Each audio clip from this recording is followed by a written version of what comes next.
Hello and welcome back to a brand new episode of the Pick a Side podcast. Now today, everybody is going virtual because unfortunately in New Jersey, there was a flood and the studio got flooded. Thankfully, most of our major equipment did not get damaged, but the battery pack that we used to power the camera did. So we got to get a new one. And because of that, we are all going virtual. As you guys know, I was virtual to begin with, but now the guys have joined me on this virtual adventure. How you guys doing today, though? I'm doing pretty fantastic. I can't complain, not even a little bit. How was your birthday, man? Dude, appreciate that. Birthday was pretty solid. 25, another year around the sun. It was pretty great. Spent it with my brother, spent it with my family. Had a great time. Can't complain, not even a little bit. I appreciate all the birthday wishes that you guys sent my way. You guys made my day extra special. But, a little bit of a snide. Broncos lost. We're going to talk about that a little bit later, or at least I will. It hurt. It hurt pretty badly. But then, my guy, Tua Tagovailoa, man, the real MVP. That's my GOAT. Never, ever, ever in doubt that he would go and have a baller-ass game against the New York Jets. And you want to know why that is? It's because he owns the New York Jets. Without Tyreek, without an offensive line. Oh, God, the boy's golden. Put some respect on his name. I'm looking at you two up there. All right, respect that man. Respect him because he owns your franchise. Never in doubt, you was in the chat saying he's probably going to throw an interception. Didn't say that. I said all the greats. He said it as hell. I said all the greats throw an interception. That's the truth. True or false? They do. Listen, I love a great Mike McDaniel scheming up party. That's what it was. That's now it's a Mike McDaniel thing. Joel, Mike McDaniel, flawless. Chef's kiss. Unbelievable. You guys are shameless. John. And you guys have no respect for yourselves. It's good, Dehls. John, how are you, my brother? It's been a rough week altogether, like Joel, I've been under the weather, but I'm thrilled to be here with you guys, talk a variety of different teams. As week 16, I mean, we're already 4 months in the NFL season. It's gone by pretty quick. Crazy. How are you, Mr. Dehls? Doing good, man. Unfortunately, last night capped off what was a pretty good weekend for me. Last night wasn't so great. There was a lot of nonsense on my timeline, a lot of nonsense in my mentions. I had to, cut off Twitter early last night because what I was reading, I just couldn't stand behind as a man. I just couldn't believe what I was reading. We're going to get into that today, though. There's a lot to talk about today, though. I know my Eagles, we took an L last night, but there's a lot of L's around the league we got to talk about. My Eagles? I mean, what are we doing That here? was nuts. What are we doing That was here? crazy. That was crazy. Well, what are we doing here, man? It's not that I root for the Eagles. My little Mr. baby Dehls. Jalen. It's not that you were seeing nonsense. It's that you had no comeback. You had nothing to say. You had to keep your mouth shut. I hate that this is the case, Mr. Moran, but you're Mike, R.I.P.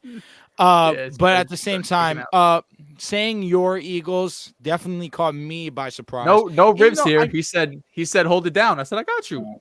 You know what? Now I'm seeing where you're coming from. I respect the hell out of that. Real rider activity. And I respect the rider. One rider to another. Yeah, exactly. There it goes.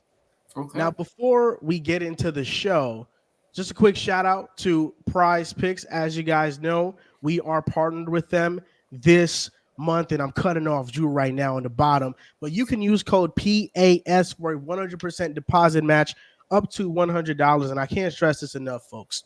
Prize Picks is helping us out this month. So if you want to help us out, download Prize Picks, use code PAS. You can make picks on players to go more or less on whatever their certain number is on, if it's points, rebounds, assists. And for the next 12 days, they're going to have a KD free square. I don't think it's next 12 days, but until Christmas, it's a KD free square for the Christmas game against the Mavericks. And that's for more than a half a point. I mean, we know Kevin Durant's going to go over half a point. He's going to go more than half a point. I mean, it's Kevin Durant. He's going to get that probably the first minute of the game. It's easy. And they have Picksmith also, which is a little gift they give you each day that you're on the app. Today, I'm going with an entry of John Morant on the more side of what he's going to do Or no, I Now went he's less. switching to more. I'm Now sorry. he's switching to more when went we were less. talking about less before. When it's John Moran, we ain't too sure how much points he's going to score, so I went less. And then I went more for KD PRA today, which was very intriguing at 36.5. So you guys can do the same. Download Prize Picks. Link is in the bio and use code PAS. It helps out the podcast a lot.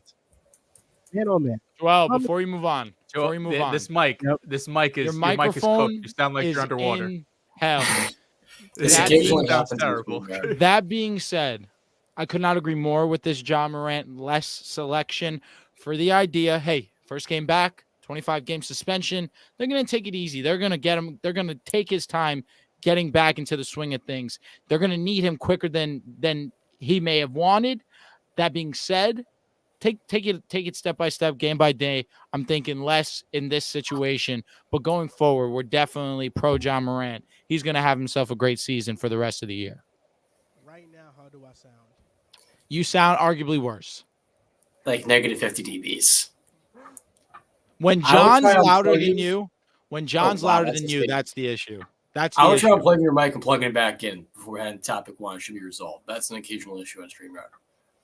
I'll tell you which one I do like, Desmond Bane, more than 23.5. For the idea, Desmond Bane, he's been holding it down while Ja's been gone. I think that even still, they kind of adjusted Desmond Bane's line for John Morant's return. So regardless, I think it's a great play. Desmond Bane has been playing some great basketball, very efficient basketball. So more with Desmond Bane, that would be my go. But either which way you shake it, betting on playing with the Grizzlies. I mean, you usually don't see that, but in this situation, it's Ja's back. So Grizzlies basketball is back. So I'm excited for this one.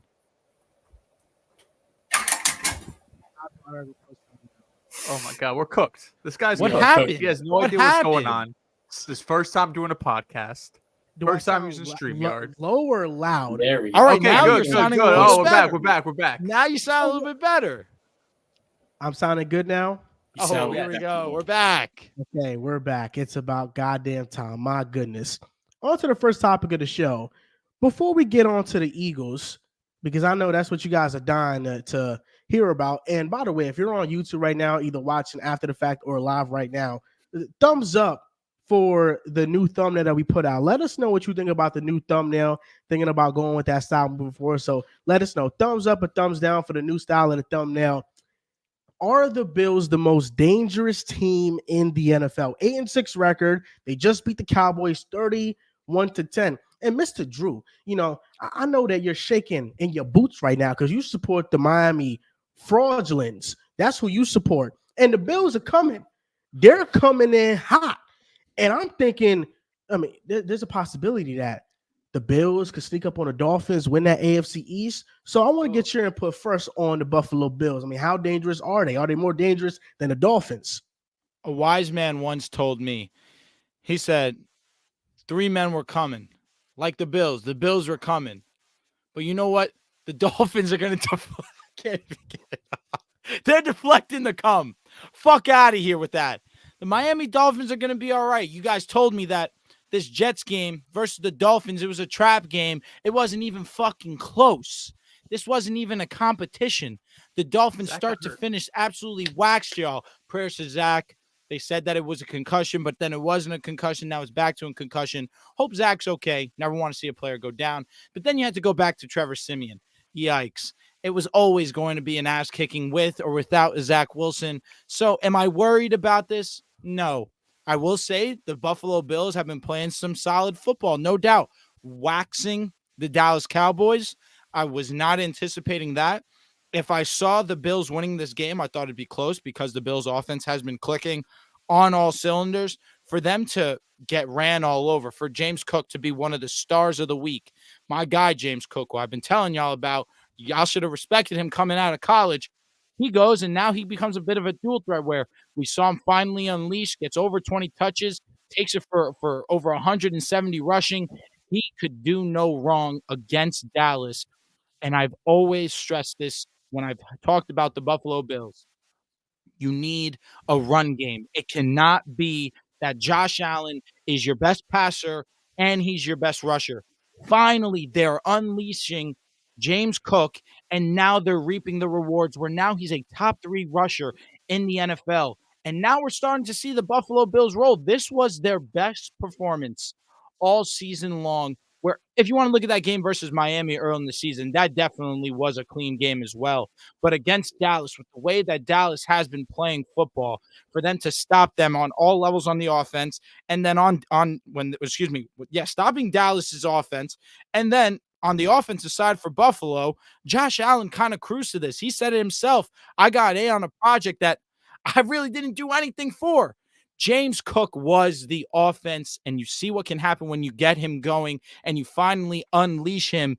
But the Buffalo Bills, they will make the playoffs. Are they the team to beat? Are they the most feared team right now? I still have to go with the Niners. Brock Purdy, probably your MVP right now. CMC, and we're going to talk about that situation later. He has 20 touchdowns himself, 13 rushing, 7 receiving.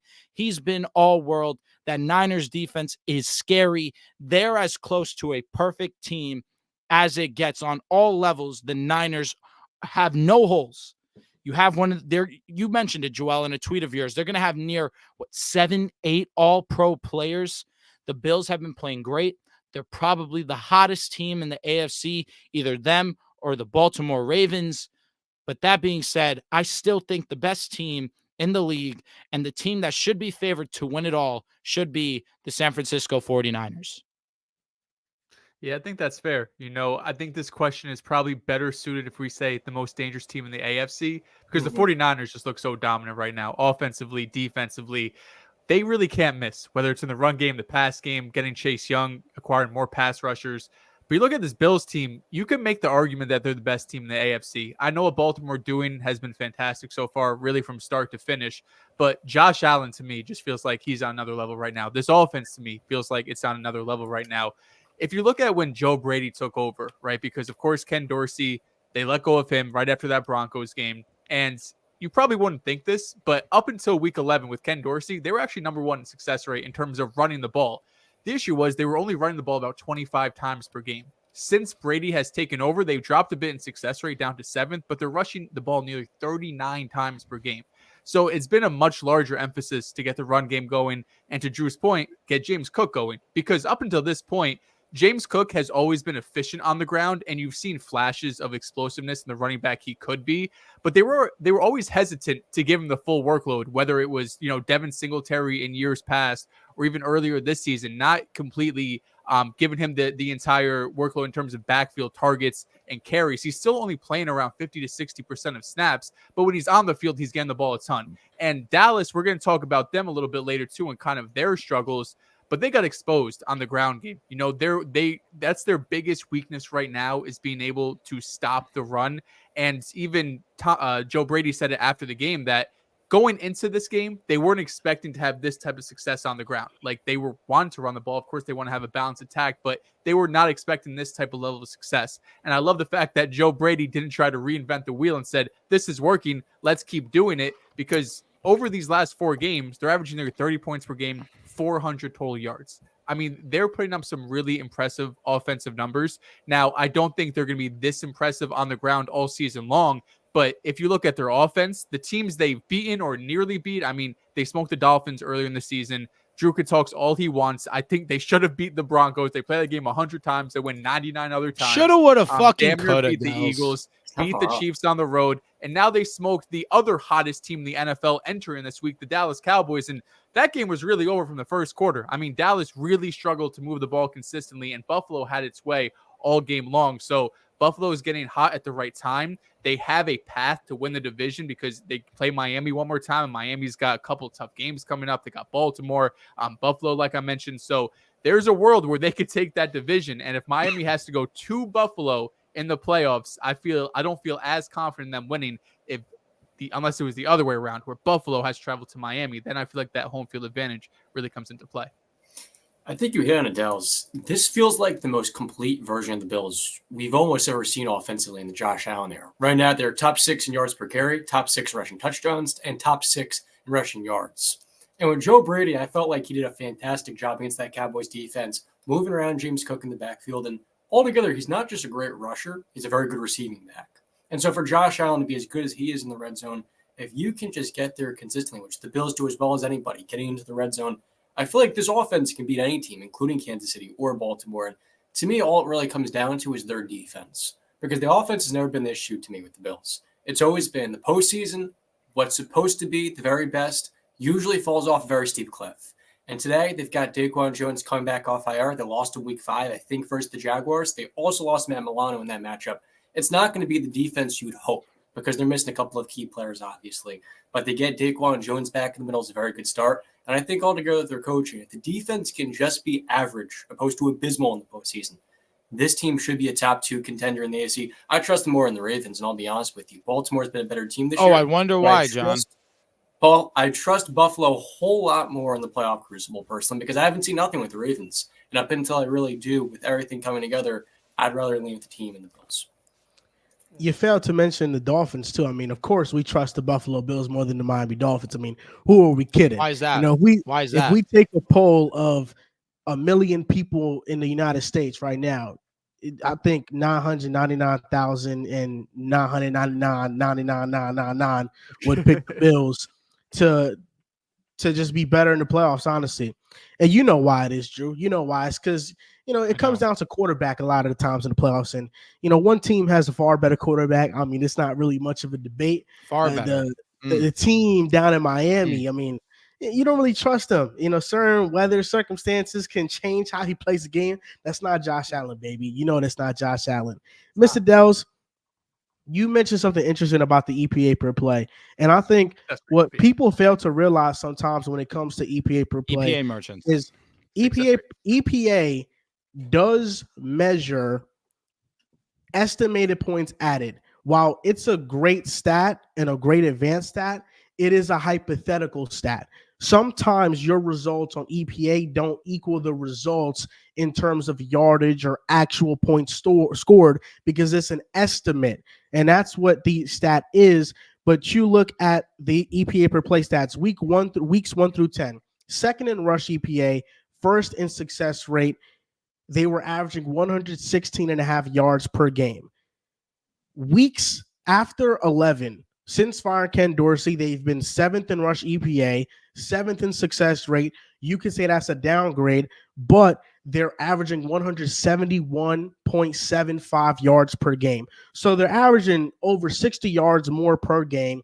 James Cook's touches have increased from 14.8 with Ken Dorsey to 21 per game with Joe Brady, and they also have more attempts. I think Joe Brady has done a phenomenal job with this Bills offense. They're rushing Josh Allen more. They're running the football more, and that's leading to controlling the clock, running more plays. And the best thing for a defense that has a tendency to at times not play their best is to keep them off the field. If the Bills can control clock on offense, they can rest up their defense, they're not scoring so fast, then their defense has a better chance against opposing offenses. And I want to say this. While the offense and James Cook were the superstar and highlights of the game versus the Cowboys, to me, I'm looking at Sean McDermott, and I got to give him his flowers, because Sean McDermott has been the face of a lot of criticism, myself included. But what we cannot forget is that he's still one of the better defensive coaches in the NFL. And despite losing Trey White, despite losing Matt Milano, they go out and they trade for Rasul Douglas, who's a solid corner. This defense is still a top defense in the league. When we talk about AFC teams as a whole, the Bills, you can argue, with just level of play right now, Josh Allen is the best quarterback in the conference. They have a top 3 rushing attack in the conference now. They have a top 2 weapons group in the conference. I'd put them number 2 just behind the Dolphins amongst the contenders. They have a top 3 defense. You look at the Chiefs, Ravens, and Bills. I think those are the top 3 defenses in the conference. This team has all the makings of a team that can make a run, and they're getting hot at the right time. And when you have a quarterback like Josh Allen, who now doesn't have to put that Superman cape on, he can rely on guys in the offense. Now we're talking about a team that can make a serious run. And listen, John, I think what he said is not far off. The Ravens are the best regular season team in the AFC, but we have seen the Ravens in the past before choke in the playoffs. We have seen them not live up to the moment. Losing Mark Andrews is huge to that offense. If they had Mark Andrews, I'm feeling much more confident about them. Versus the Jaguars, the score may look a little lopsided, but the Jaguars missed 2 field goals before the first half ended. They had a chance to score 6 points off of field goals. Trevor Lawrence fumbles, and then he forgets to spike the ball to stop the clock. I mean, there was a lot of things that went wrong, and that game was much closer than the score showed. So I'm just saying, the Ravens, they're playing great, but between them and the Bills, it's a toss-up between who you trust more. You have Keaton Mitchell, who's going to be out for the year too. He just man. tore his ACL. He was their most explosive player on this team. That's why I see everyone in the comments saying, it feels like an overreaction to say the Bills are the best team in the AFC. And when we do our power rankings, I will have Baltimore a little bit higher, but it's not close. You look at the track record for Baltimore, that's why they're still so high up. But I agree, Joel. I mean, they won that game, and really what did it was they were able to run all over Jacksonville. Lamar Jackson was able to. Gus got some touches. Keaton Mitchell, Justice Hill, everyone was able to run pretty efficiently against them. But it wasn't like it was this dominating performance, right? It's been a couple months. You probably go back to maybe that Seattle game or that Lions game until we saw a Buffalo-like performance against Dallas. And Dallas, in my opinion, are way better than Detroit or what Seattle was at that time. So Buffalo, especially when you look at their weapons, like the Ravens just can't really stack up. So if Baltimore is going to be going up against one of these other elite defenses and they don't really have guys who could separate consistently on the outside, and now you have a run game that's heavily relying on Lamar Jackson once again, Gus Edwards he's a decent backup, but like he should not be the featured back of your backfield. And now kind of that X factor you had, that guy that looked like he was going to break out and be a key factor down the stretch, and Keaton Mitchell unfortunately tore his ACL. So the little bit of explosiveness you had is gone now. The defense is still great, and they're still going to have success running the ball, but it does feel like they don't have the same type of explosiveness as some of the other offenses in the AFC. And I'll be damned if I let you guys exclude the Miami Dolphins from this conversation. I don't give a flying hell what you guys think about the Miami Dolphins and Tua Tagovailoa and what you saw with that defense against the Tennessee Titans. A broken clock's right twice a day. All right, things happen. You kind of just have lapses. It is what it is. But the Miami Dolphins, with Tyreek Hill, with Jalen Waddle, and I think that we're going to look at this game versus the Jets, who have been one of the best defenses in football all season long.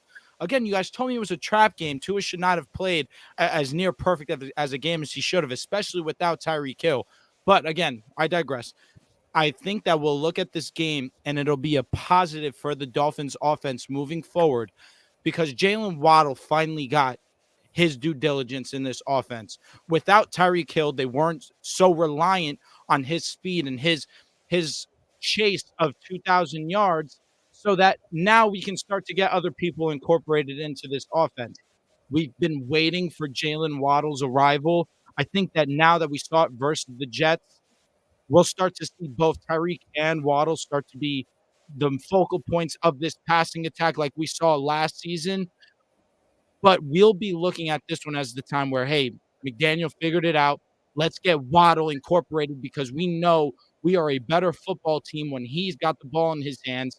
We have Tyreek Hill. We understand that he's already the best receiver in football. And their rush attack is arguably the best in the game so far as well. Raheem Mostert just broke the franchise record for most touchdowns in a season for a Dolphins running back. To me, the offensive line definitely still the concern. Hopefully Hunt and Teron Armstead can get back on the field. So you have Austin Jackson included in that trio. 3 should be enough. But I do worry about the pressure that teams can get on the Dolphins. But the defense still can play at a high level. And we know this offense can be explosive. You have to respect the Miami Dolphins. You have to respect that man, number 1, Tua Tagovailoa. I'll be damned if you don't. Rate this passing chart 1 to 10, folks. Rate this passing chart. What do you think, Dehls? I'll start with you. Listen, that ball to Waddle, I got to give him his credit for. Shit was a dime. I mean, 40, 50 yards in the air, beat DJ Reed, who really doesn't get beat in his Jets tenure. It wasn't, in my opinion, the numbers were really good, but I wasn't like blown away by Tua. They put up 30. They smoked us. I'll take the L gladly. That's fine. I said it could be a trap game. It wasn't a trap game. They smoked us. But I do think if Miami gets home field advantage, they're able to win the division, get the 2 seed, okay, Drew, I'm ready to have that conversation. If the Bills sneak up and Miami has to go on the road for basically every round of the playoffs, they got to go to KC, to Buffalo, to Baltimore. I don't know if they're able to win that type of road to the Super Bowl. What are you grading it? Pulling up that passing chart's funny. For the idea, the Dolphins were playing an elite defense in the New York Jets. This looks like Brock Purdy. Smart. And Brock Purdy's going to be the MVP of the league. Brock Purdy's going to be the MVP of the league. This looks like what people actually criticize Brock Purdy for. This is a yak merchant. I mean, that's Mr. Tua, man. I mean Tua really didn't have any yak on Sunday. He really didn't. What are you grading the passing chart? Just round table. I grade it. It's B. I think B minus. B minus is solid. That's honestly, for the fact that it's against the Jets and he played as clean of a game as it is, I'll give it a damn 10 because I'm respecting your guys' defense that much. And that ball to Jalen Waddle. Are you shitting me? Over DJ Reed? I mean, it shouldn't have happened. We're talking about the best cornerback duo in the game. How is it that DJ Reed got cooked as bad as he did by Jalen Waddle? It's got to be McDaniel. I mean, he's the one that is throwing the ball. Oh, wait, no, he's not. He's just calling the plays. All I'm saying is on Uno, because anytime he sees your New York Jets, it's food.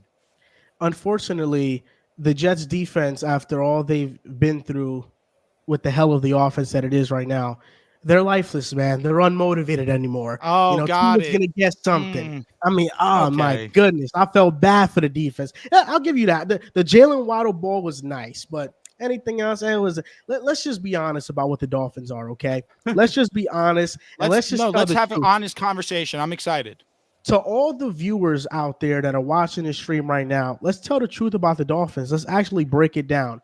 We don't have to overthink this. The Buffalo Bills are going to win the AFC East, despite their 8-6 record and the Dolphins 10-4 record. I saw this shit on the Joel Moran show. I wanted to throw up. The Dolphins' history. Let's just go through a brief survey, or let's just analyze their history real quick. Dolphins in 2022 went 1-5 down the stretch. Dolphins in 2021 lost a must-win game Week 17 versus the Titans. What about the 8 in a row? Screw you, buddy. No narrative. Dolphins in 2020 lost a must-win Week 18 game to the Bills. In those games, Tua has had 7 touchdowns to 9 interceptions. What are the next 3 games for the Dolphins?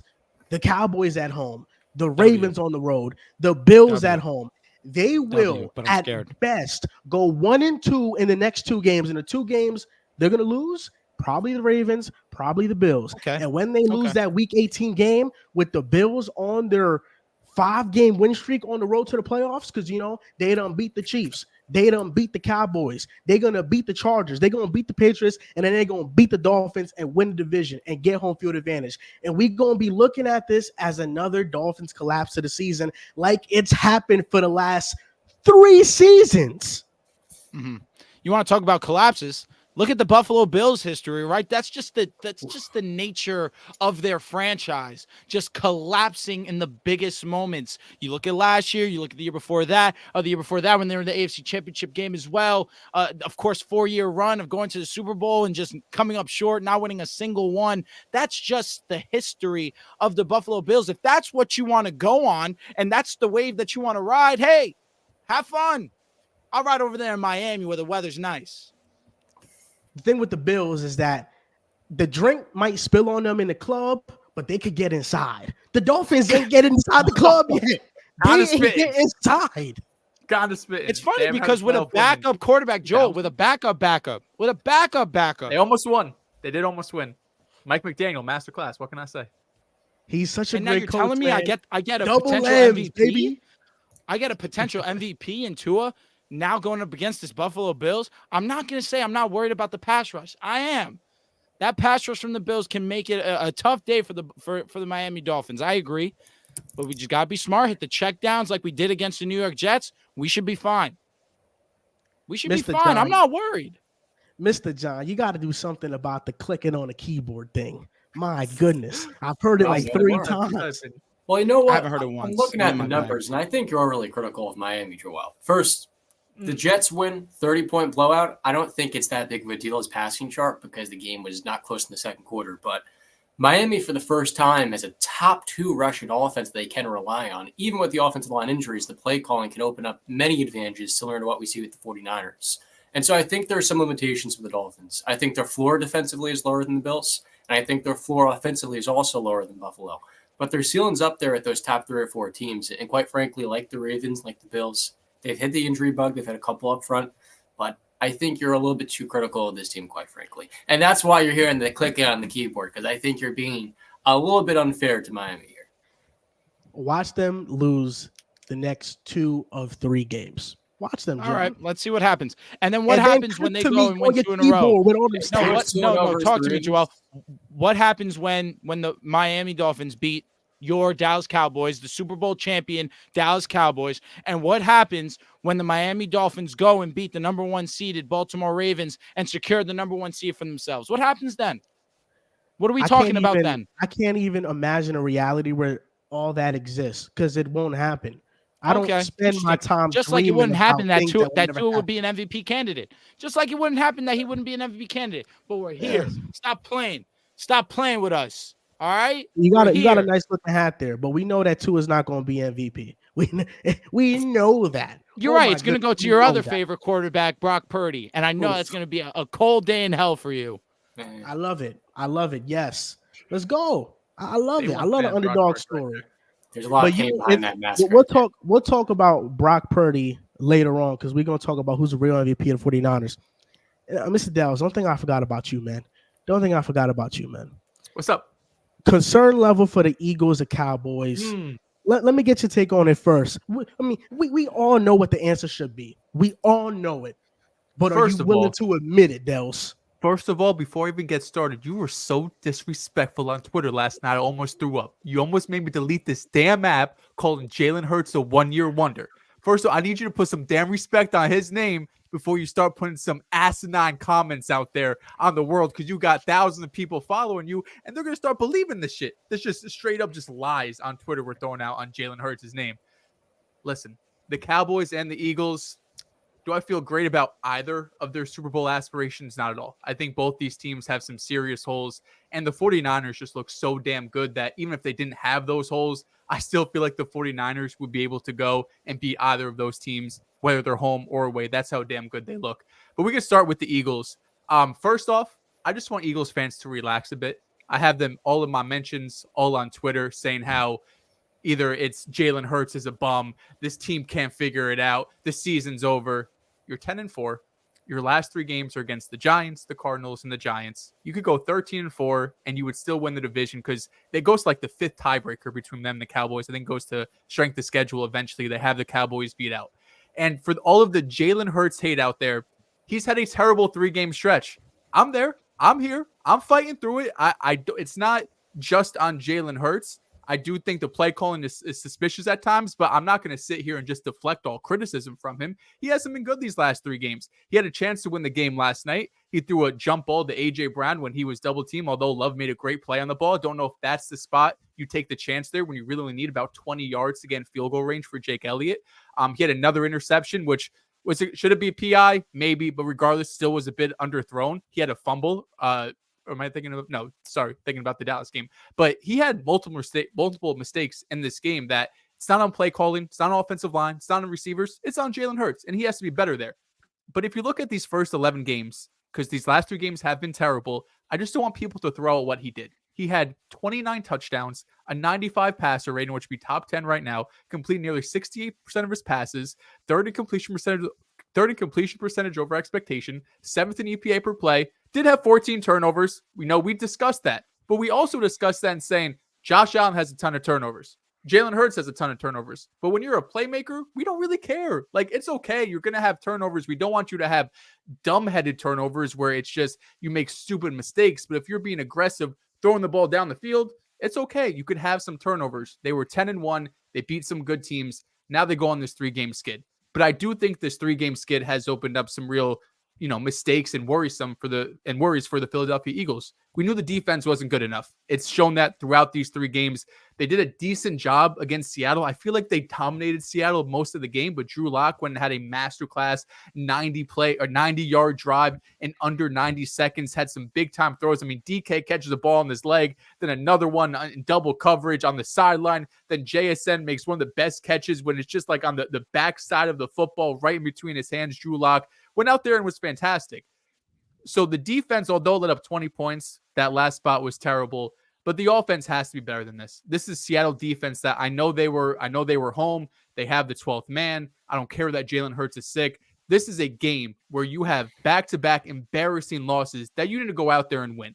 I don't care what you did for the first 58 minutes. You didn't show up in those last 2 minutes, and you have to be better than that. For the Cowboys, I mentioned it earlier. The number one issue with them is their rush defense. They're 32nd in rush success rate on defense. They cannot stop the run to save their life. And there are also some questions about their home road splits. At home, Joel, you mentioned this on the last podcast too, 7-0 at home. They're now 3-4 on the road. And it's mostly because of this offense and Dak Prescott. At home, Dak is averaging nearly 300 passing yards per game, a 22 touchdown to interception ratio, completing 74% of his passes. On the road, it's 216 yards per game, 8 touchdowns to 5 picks, and 63% of his passes.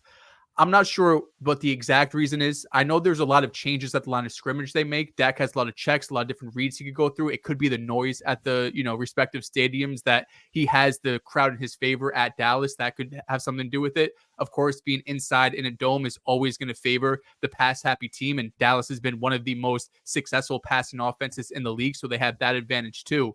But the fact that this is such a drastic split, and although the way the Eagles are playing, can they drop a game to the Giants or Cardinals? Sure, it's in the cards.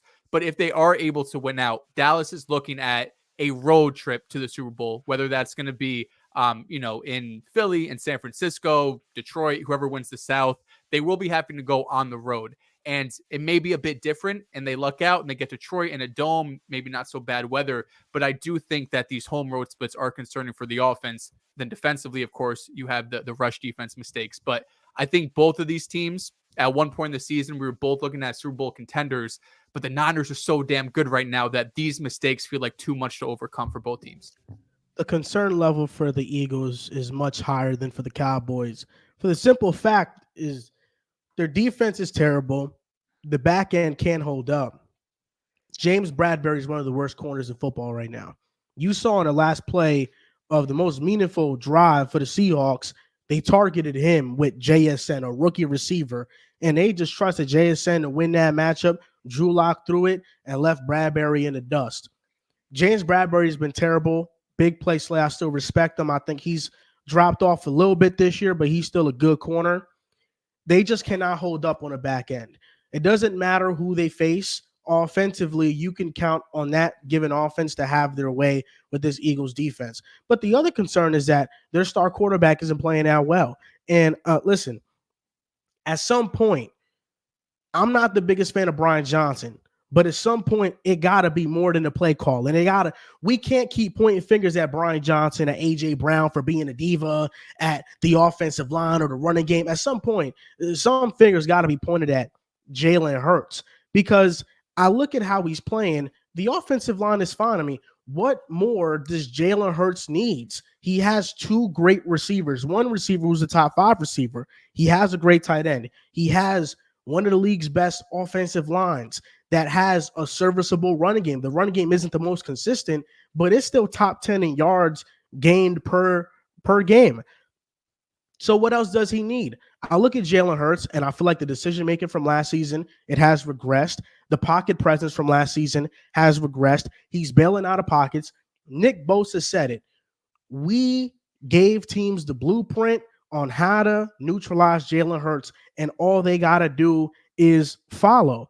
Nick Bosa said it. He said Jalen Hurts is looking at the rush every time. And while I think that's an over-exaggeration, I do think Jalen Hurts tends to look at the rush a lot. And there are many plays in the Seahawks game where in the fourth quarter, Jalen Hurts has easy outs within the offense. Instead, he settles for one-on-one deep shots down the field. That's the type of decision making that has to change. The turnovers is an issue in itself, but it's not even just the turnovers. It's the down-to-down consistency of you saw versus the Niners, Jalen Hurts missed a ton of wide open players versus the Cowboys did not play well versus the Seahawks.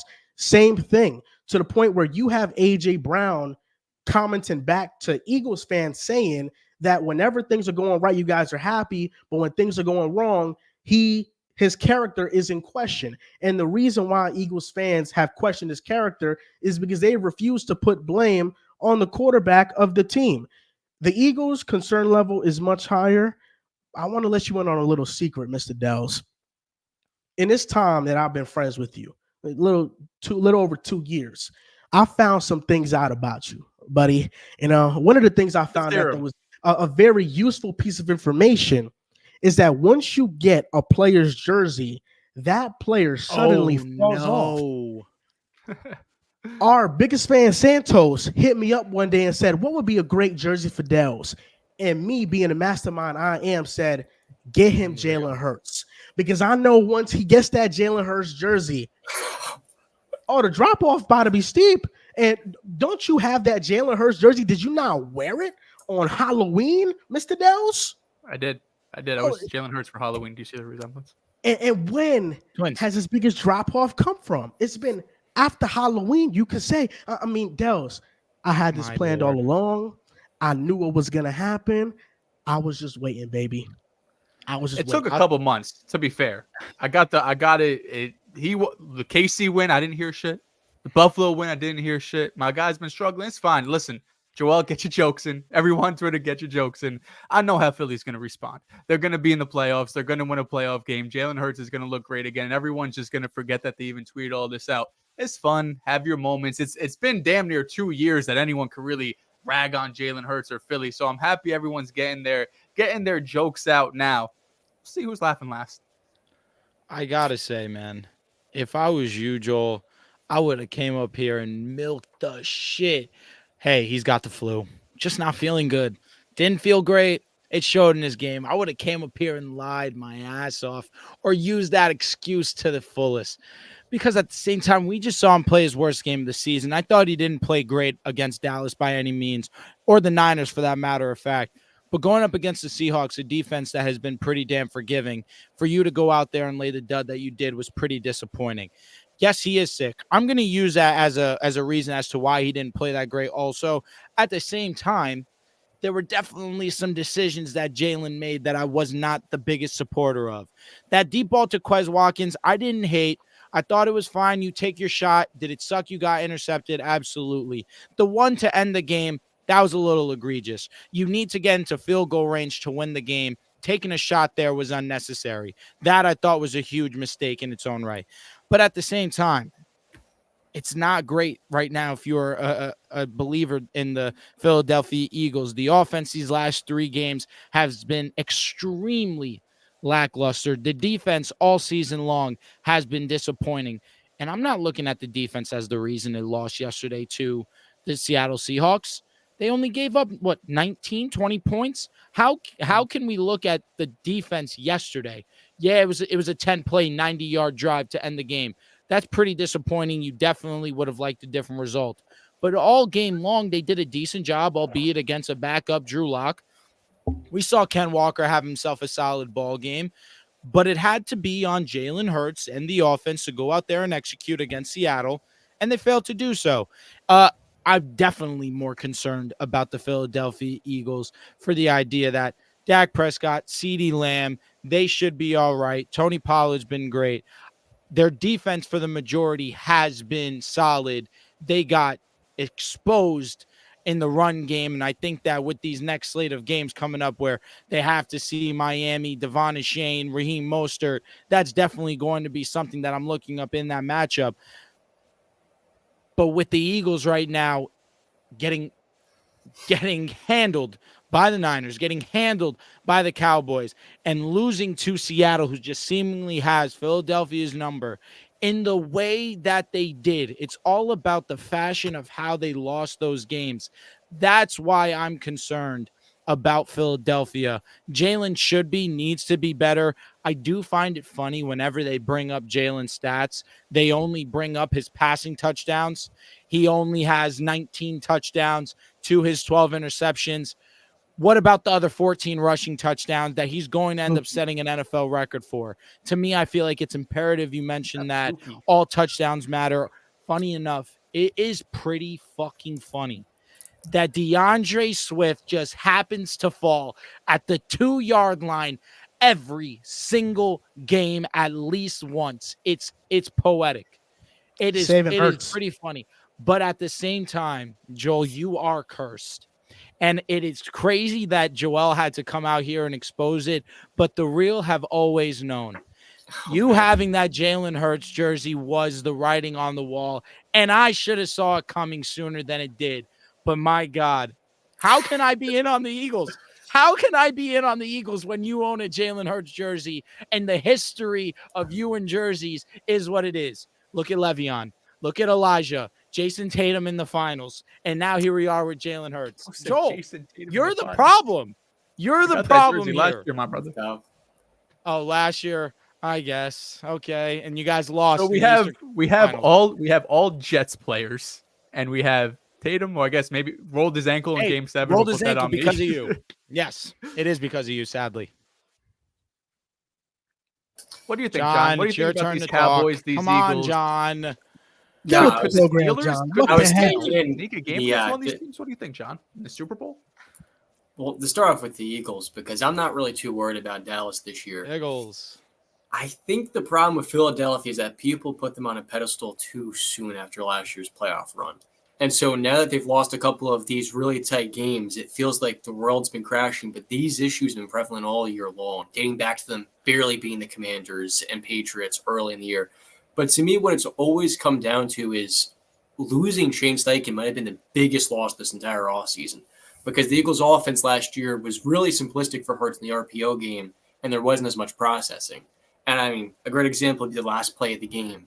It was late, less than a minute left, but Jalen Hurts throwing a Mitch Trubisky type of pass when he doesn't need to down the field. It feels like Philadelphia has to beat you with a knockout punch, 30-plus points. But they haven't been as methodical offensively to beat teams when it comes to the short intermediate part of the field. And when I look at Dallas and San Francisco, that's where I feel like they can excel. And part of that's the play calling, which is crazy to say for Mike McCarthy. I'm not a big Mike guy per se, but I feel like with Philadelphia, losing Shane Steichen and replacing him with Brian Johnson, with one of the oldest defenses in the NFL. And then on top of that, you sprinkle in the key injuries of Avonte Maddox, Cam Jurgens, Darius Slay. I don't know if this team is really even going to make the NFC Championship game. And I said this when the Cowboys beat them 2 weeks ago. I think Dallas matches up better against San Francisco personally. And I still feel that way because they're superstar level talent defensively to mask some of their errors. I can expect Deron Bland, big interception, and Micah Parsons, huge play. With Philadelphia, they don't have that level of superstar talent at cornerback right now. Get well, Sloom, big play Slay, and then also edge rusher as well. Yeah, I mean, it's tough go back to back to Super Bowl. You know, I think we all had expectations that, or maybe, I don't know if the opposite of expectations, but we all basically said they'll regress some, right? I know going into the season, losing both coordinators, Steichen and Jonathan Gannon, you see the Cardinals have fallen off a little bit, but at least early in the season, they were a stingy team. They were getting, of course, they beat Dallas early on, and they were in a lot of those games. But we see what Shane Steichen is doing over there with the Colts and Gardner Minshew and what he was doing with Anthony Richardson for those 2 or 3 games before he got hurt. Great offensive mind and great defensive mind. It's just the fashion the Eagles are doing this because, like I mentioned, we all thought they would regress. But since they started off 10-1, we were kind of like, oh, shit, maybe they're not going to regress. But they were in a lot of close games, right? They were in a lot of one-score type games that they were winning at the end of the game, partially due to, Jalen Hurts. He's still, I believe, leads the league or tied with Russ in terms of game-winning drives. But now the fact that they started 10-1, so we kind of all have this expectation saying they should be in the NFC Championship game. They should be competing for a Super Bowl. But now that they lost 3 in a row, with 2 of them being just blowouts against the 2 other contenders, then the third one, like Drew mentioned, against one of the worst defense in the league in Seattle, this felt like it should have been a get-right game for the Eagles offense, regardless of the flu symptoms or not. It's just a poor time to start having these struggles or really turn them into losses because you mentioned it too, John. they haven't been this perfect team throughout the season. We've been saying this since week 1. They have to find kind of their offensive identity and just identity as a whole. And we thought they figured it out a few weeks ago when they had those back-to-back wins over other contenders. They're struggling right now, man. They got 3 weeks to get it right because once the playoffs come, you can't have these type of mistakes. They're like the 2020 Steelers for real. And earlier in the year, I mean, Jalen Hurts has struggled against the Patriots. Jalen Hurts struggled against the Vikings. He struggled against the Chiefs. I think he struggled against the Dolphins. For most of the game, he struggled against the Bills, but then the fourth quarter happened, so I won't bring that in. He struggled against Dallas the second time around, San Fran, now Seattle. I mean, I'm talking about a lot of games. This is more than 6+ games I'm talking about where Hurts struggled. I mean, that's not that. He has not been the same quarterback as last year. Wishy-washy. The Vikings game's wishy-washy. I don't think he was the best against Tampa Bay either. Against Tampa Bay, I think he had an interception or 2 interceptions. Against Miami, he was pretty damn great. Ultimately, I think the Eagles are in trouble. It feels like they're melting down. The defense we know is the big concern. I mean, of course, it's the big concern, right? Well, you guys tell me. Is this something? Is this nothing? A.J. Brown responded to an Eagles fan on Twitter, and he goes, y'all fans swear y'all know everything. It's a shot play to me. I'm the first read. He just missed the throw. Of course, we could have threw it to 6 because it didn't work. But when the SHIT works, everyone is happy. Quit all that buddy ball SHIT. I am decoys on many plays. And then he followed that up by saying, and all that he is forcing me the ball, she too. I'm in his head bullshit. When I make plays, everyone is happy. But when it's incomplete, it's I'm making him throw me the ball. I get blamed for more shit than anything. Tired of y'all playing with my character. He wasn't happy. I get it. He's been pissed off. He said after was it the San Fran game, like, watch what we have coming next. And they got blown out by Dallas. So he kind of had to eat those words. But that's why it is difficult at times to kind of, say if it's a quarterback's fault, is this a bad throw? Because again, like if the read is, if AJ's one-on-one, you throw it up. That's the first play. First of all, I don't hate it. Like it's AJ Brown. There's a reason they went out and traded a first-round pick. And the numbers he's putting up this year and last year, he's one of the best receivers in the game.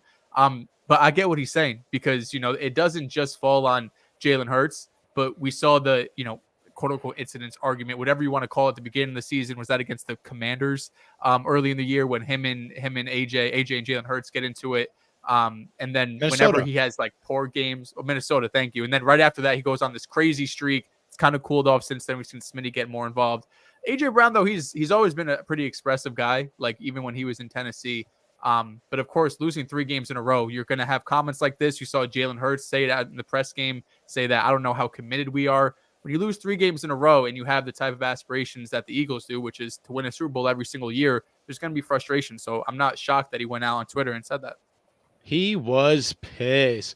Jalen goes, I don't know how else I can explain it. I don't have a dictionary on me.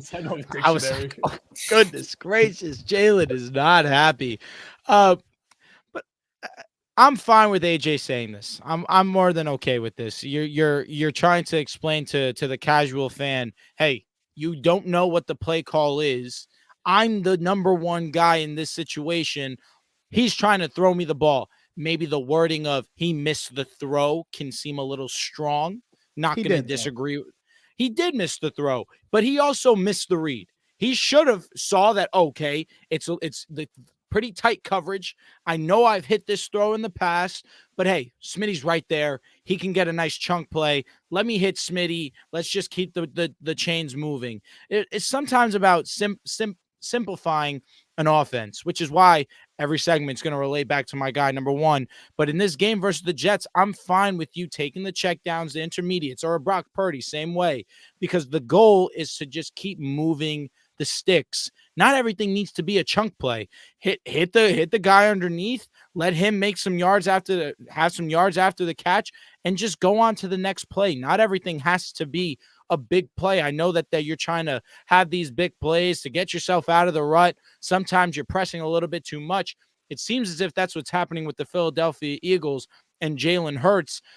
I think they just need to dumb it down. Just start making simple reads, start making simple plays. Once again, I think they'll start to see this offense move a little bit more. But I'm fine with AJ feeling the way that he is. He's one of the best players in this league. He's trying to explain it to the casual eye. It does come across strong saying he missed the throw, which, again, you could say he did, but it's all right. That's just player talk. I think it's something. The reason why I think it's something is I think it indirectly says that when things are going right, everybody is praising me, the team, and Jalen Hurts. But when things go wrong, it's somehow my fault, and nobody else is getting blame but me. It's somehow my fault because I'm somehow putting pressure on Jalen Hurts to force me the ball when Hurts is doing that on his own. He's just not seeing the field all that well.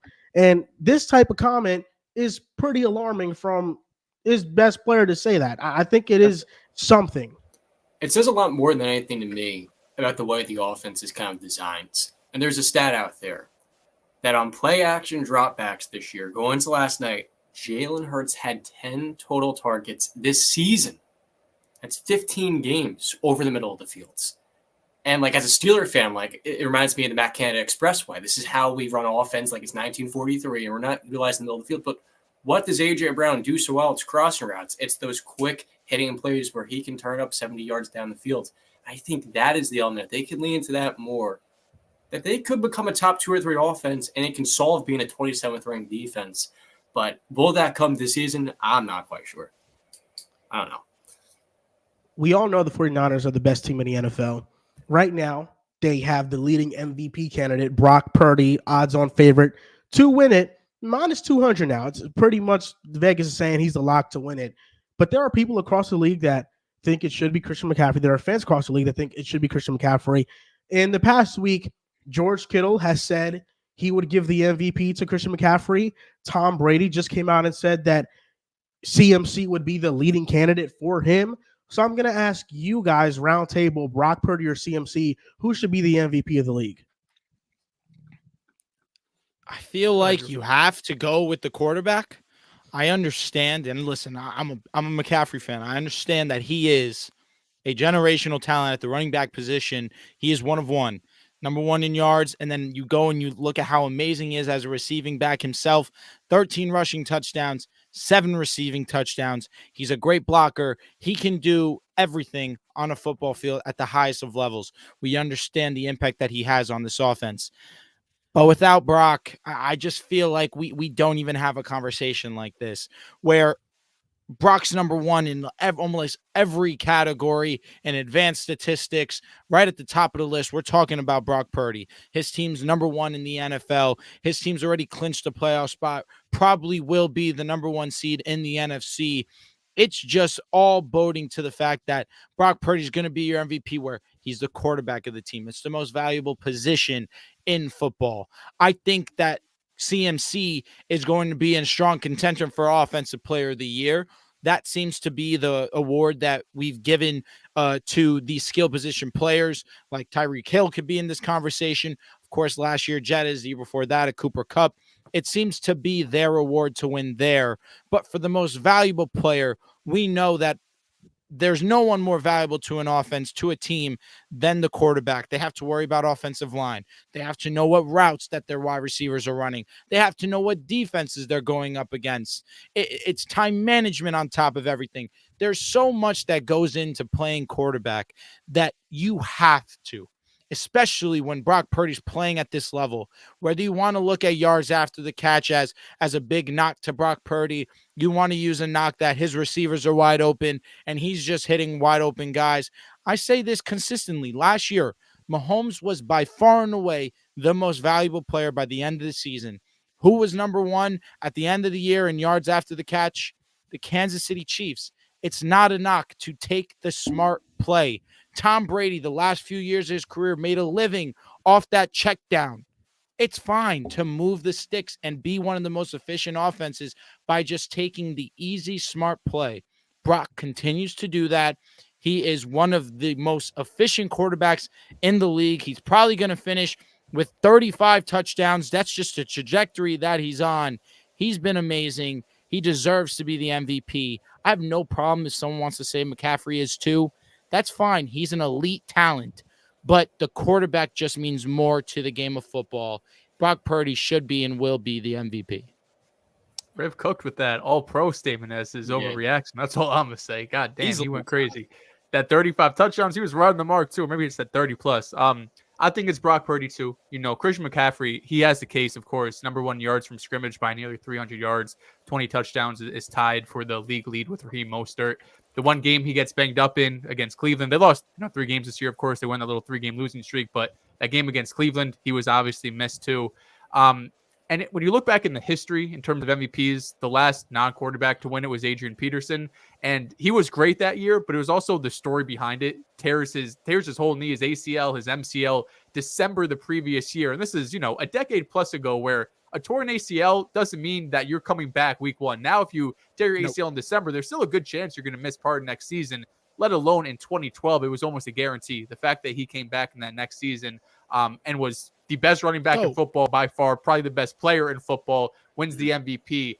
McCaffrey doesn't exactly have that type of story. Of course, didn't have any sort of injury or anything like that to do that, but it's Brock Purdy. We just had a graphic out yesterday on Twitter and Instagram and everything that he was number 1 in basically every statistical stat that you would possibly care about.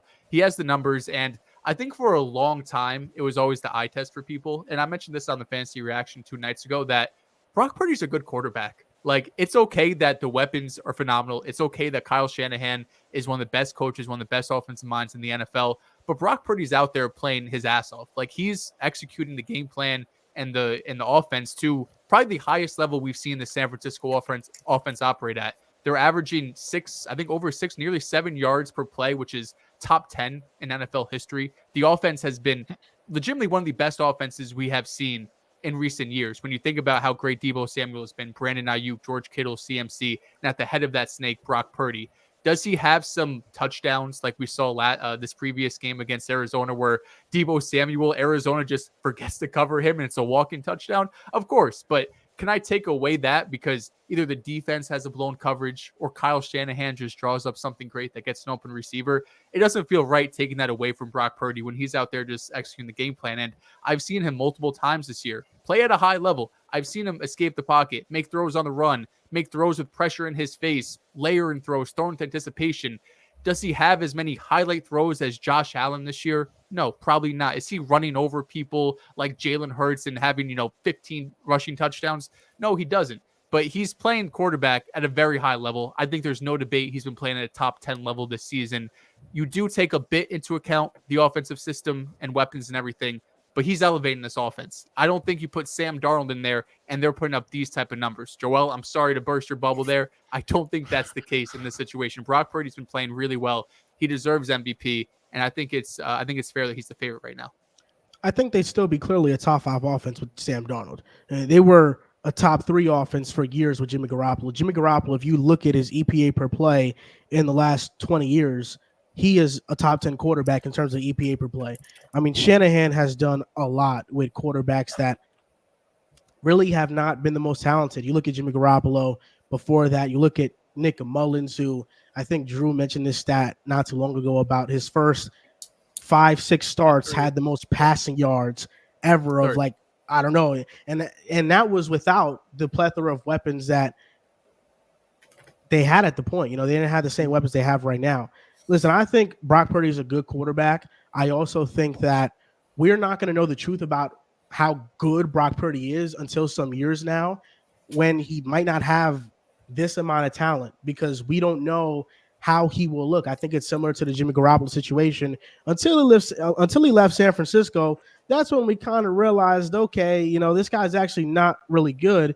This is a stat from the Steven Ruiz, and this is the most insane Brock Purdy stat. And Steven Ruiz is a notorious Brock Purdy hater. He is hated amongst 49ers Twitter, but I think this is a good stat.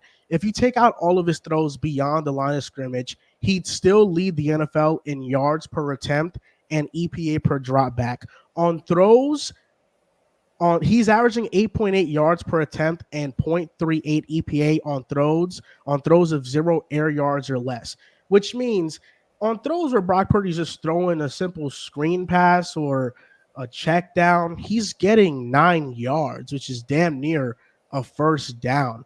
I think while Yak is not the most, I don't think Yak is the biggest teller on Brock Purdy's game. I think a lot of great quarterbacks have Yak, and the reason why they have Yak, and Yak in itself is not inherently a bad stat, is because in order for receivers to get more yardage after the catch, the pass, for the most part, has to be a good pass. I mean, you have to lead your receiver so they can get more yardage.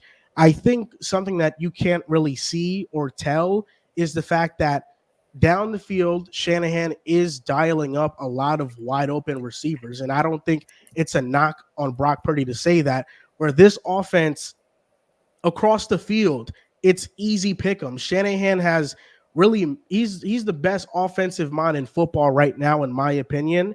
And the fact that you can get damn near a first down while just dumping it off like that, that's not a luxury that every quarterback in the NFL has. And in fact, it's a luxury only Brock Purdy has in the Niners offense. And the MVP case against them is that if CMC's not out there, you can play the Niners differently. And if CMC is not out there and you can hone in on the passing game and see what Brock Purdy has, then we don't know what we're going to get yet. And I think it's fair to say we don't know what way the direction would go. And this is from Ben Solak.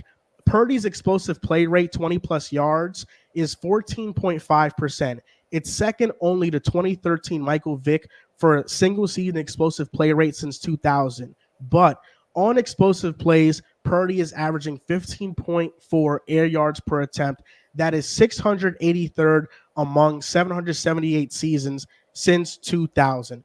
So also his explosive plays, he's not really airing the ball out as former players that have had a high explosive play rate. So I think those are things that knock him. Ultimately, Brock is going to win MVP because he's the quarterback, and the MVP is a quarterback-driven award. That it just is what it is.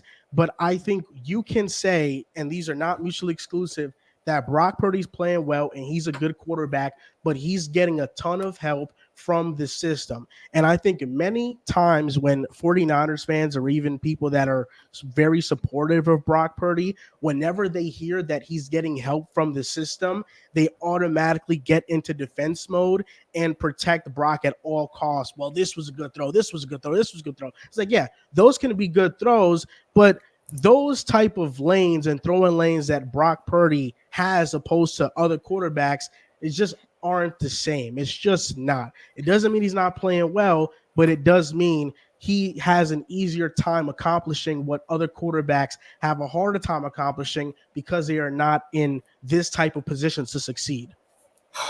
I feel like this is the most tiring conversation in sports because two things can be true to me. Brock Purdy is an MVP candidate. He's having a fantastic year, and I believe he's elevated the 49ers offense. Now they're top 3 in scoring. But if Brock Purdy wins MVP before Josh Allen, it is a huge mistake. A few weeks ago, I thought Tyreek Hill should have been MVP. Last couple of weeks, he's been hurt.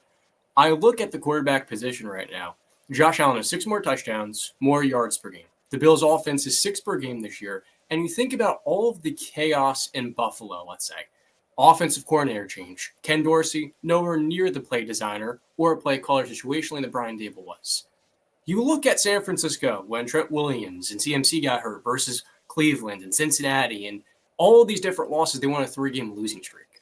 Brock Purdy deserves love. I think his story is tremendous. That's playing a role in the MVP case. And I have him top 4 personally. But I think with the way the Bills are going to end this season, they've got the Chargers, they've got the Patriots. They can go 11-6 here. Maybe they don't win the AFC East. I think Miami can go 2-1 in this stretch. But if Josh Allen finishes this year making Buffalo a top 5 offense with 40 touchdowns and a 66% completion percentage, the lowest sack rate in the NFL, I cannot look you in the face and say, oh, yeah, Brock Purdy deserves an MVP over him. You can't tell me with a straight face. One question, John. Okay, sorry. I don't want to interrupt you. I'm sorry. Go ahead. But people are going to tell you that is the case, and I can't do it personally because you want to know what it reminds me of? I think a good comparison of Jimmy Garoppolo and Brock Purdy is Tua Tagovailoa and Ryan Tannehill. With Ryan Tannehill, he was an average game manager. The offense could run rather fairly, but when you elevate that quarterback, give him the weapons, he could have a top 10 peak. He could have a great season. But I don't think the peak, or I don't think the difference between Purdy and Garoppolo is substantial. I think it's similar to a Tannehill and a Tua. Tua is the better quarterback, but is it leaps and bounds better? I don't really think so. So I went back because after the Cowboys lost, All right, to Buffalo, I'm sorry. I was on Twitter. Was that disrespectful to Tua? You had Did to you know, just- Dehls. Did you Yeah, just no. say that Tannehill and Tua is close right now? No, I'm talking about Some like great 2 years statistical ago, seasons. Tannehill. No, I'm Tannehill had talking a about Miami Joel, Tannehill. next time I I'm not see you, talking I'm about gonna Tannehill right punch now. you right in the nose. 2019 Drink to your 2020 Starbucks. Tannehill. 2019 to 2020 Ryan We're Tannehill. Tannehill. talking And about Drew. 4 years ago. Drew, We're that's talking what I'm 4 talking years about. ago. Ryan His career Tannehill got- year is 30-10, and Tua is about to eclipse that next week. Yeah, I know. Respect the tribal chief. But I'm not. What I'm telling you is that Tua is a tier above Ryan Tannehill, but he's not 2 tiers shit. above him. And I think Multiple. he's not multiple. No, I he's He think- got he's not benched. multiple. He got benched for Will Levis, a rookie. I'm talking about Ryan Tannehill 2 years ago. That's I'm not politics. talking about the one you're seeing this year. Bro. And it's a Talking similar about story with 4 Brock Purdy years and Jimmy ago. Let's live in the now. I mean, For the yeah, love I of mean, God. Drew, Garoppolo. We're making a I mean, Drew, comparison. the Titans situation right now is god awful. It's not a good situation. When the Titans had a great situation, when they had AJ Brown, Corey Davis, Oh Derrick Henry, no, they playing at have the top DeAndre Hopkins. They have Treylon Burks. DeAndre No. Hopkins has Worst now been one of the offensive top line, receivers this year. arguably in What are we talking about? DeAndre Hopkins has Commanders been and fine. He's been fine. He hasn't been Really one of the good. best receivers in the league. I mean, what, True. bro? This offense is not that Was he good. top It's not. 20? Is D Hop The top point- He's been really 20? good this Oh year. no, he's He's top been top 20. 20. He's been top 20. The point is that when Ryan Tannehill had AJ Brown, when he had Arthur Smith as a play caller, when he had Derrick Henry and Corey Davis, Jonnu Smith was playing well. Ryan Tannehill has a top 10 statistical efficiency year in the last decade. I mean, Do you see Tannehill what Tua's put up been great doing numbers. in the last decade? Jeez, Tua's been amazing. How is this to a conversation? I thought we were Because talking he just about said that it's Brady and close. Brock Purdy. He just said that it's close. Oh, he's a tier, but it's not that far. Don't lose me with that shit, John. Don't Okay, ever so do real that quick, again. I'm trying John, real to quick to your evaluate the Josh Allen difference point. between Purdy and Jimmy. What's up? To get your Josh Allen point, because when they lost, I went on Twitter and I was saying, if Dak is still in the MVP conversation, right? Like, I went back 15 years. There hasn't been a wild card team to have the MVP. I could go further. I mean, I've got tired of clicking, but I went back at least 15 years. Every time it's the MVP, it's first place or Adrian Peterson, first place in their division, in the conference, number 1 seed. So if Josh Allen's able to do that, but isn't able to win the division, is just a wild card team, Right. is that still good enough to break this trend that we've had going on for 2 decades plus? If you're an 11-win team and a top 5 offense, I say yes. If you're a 10-7 team, I don't think so. Also, So, I just looked it up. Real quick. The 49ers are 4th in yards per play in NFL history. Can you guys guess the top 3? Patriots. 2007. One. Okay, one I'll 2007 just give you. Patriots aren't the Yeah, I'm One I'll saying. just give you 1954 Rams. You guys wouldn't have got those, but there's 2 others. 2018 all right, the Chiefs. Broncos. Okay. 2018 Chiefs. Yeah, they're number 3. What about the Broncos 2012 or 2013? No. 2011 The year that- Packers.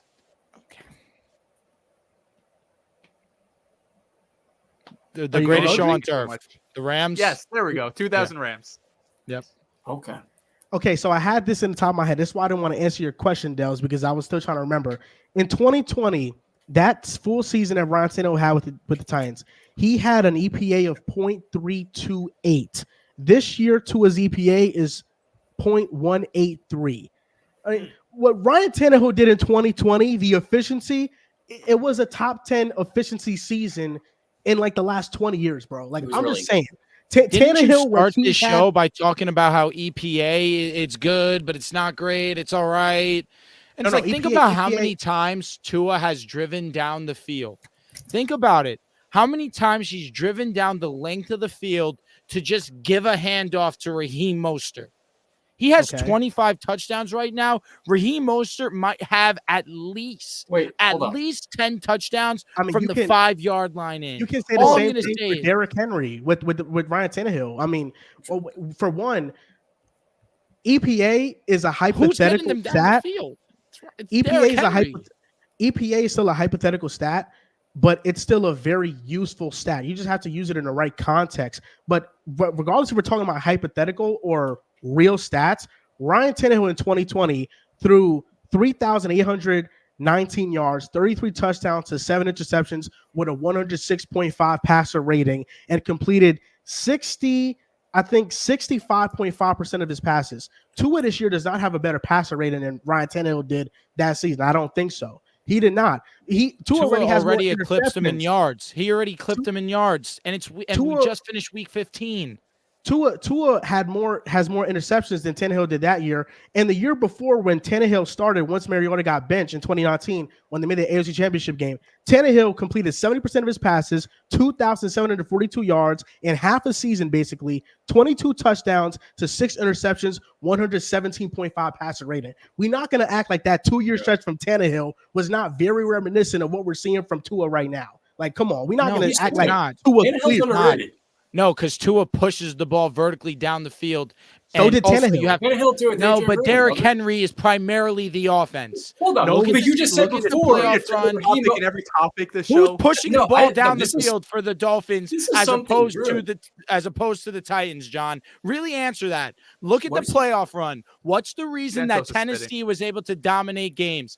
Derrick Henry. What happened when Derrick Henry finally got stopped? They fucking lost. That's the truth. Drew, hold up, John. Let me go. Drew, what was the Titans' offense before Ryan Tannehill started at quarterback for the Titans? What was it? What was their offense? Mariota, they didn't. It wasn't that good. It wasn't that good. It was until Tannehill got into the offense when they started playing well. They did make the playoffs. Their offense was not good. It was they not did make good. The playoffs. Is what I'm going to tell you. With Tannehill, they were the 4th ranked offense. They were. And Derrick Henry, yes, he has a large part in that, but the offensive ranks with the passing game and the running game were both awesome with Tannehill, bro.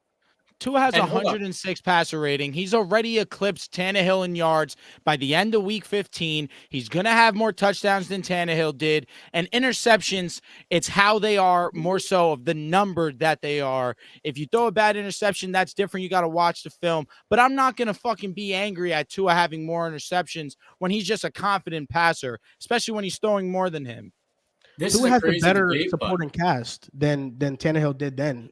Tyreek Hill, Jalen Waddle, Corey Davis, Derrick Henry, like that's still a great supporting cast, even if it's not Tyreek Hill, Jalen Waddle, and Raheem Mostert.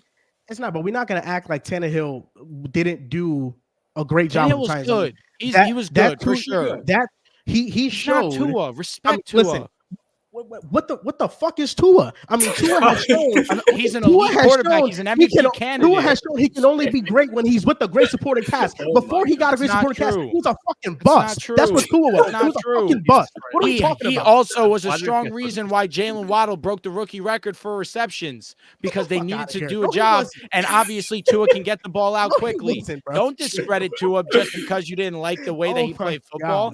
Now that he has someone that can get open down the field consistently, and he actually has a good play caller as opposed to 3. You wanted him to succeed with 3. That's how much of a shit show it was over there in Miami. The worst offensive line in football, a bottom 3 rush offense 2. You wanted him to succeed in that. Oh, but God forbid we actually give him an offensive genius and we actually put personnel there that's actually worthy of being on a Tua's elite? You think Tua's elite?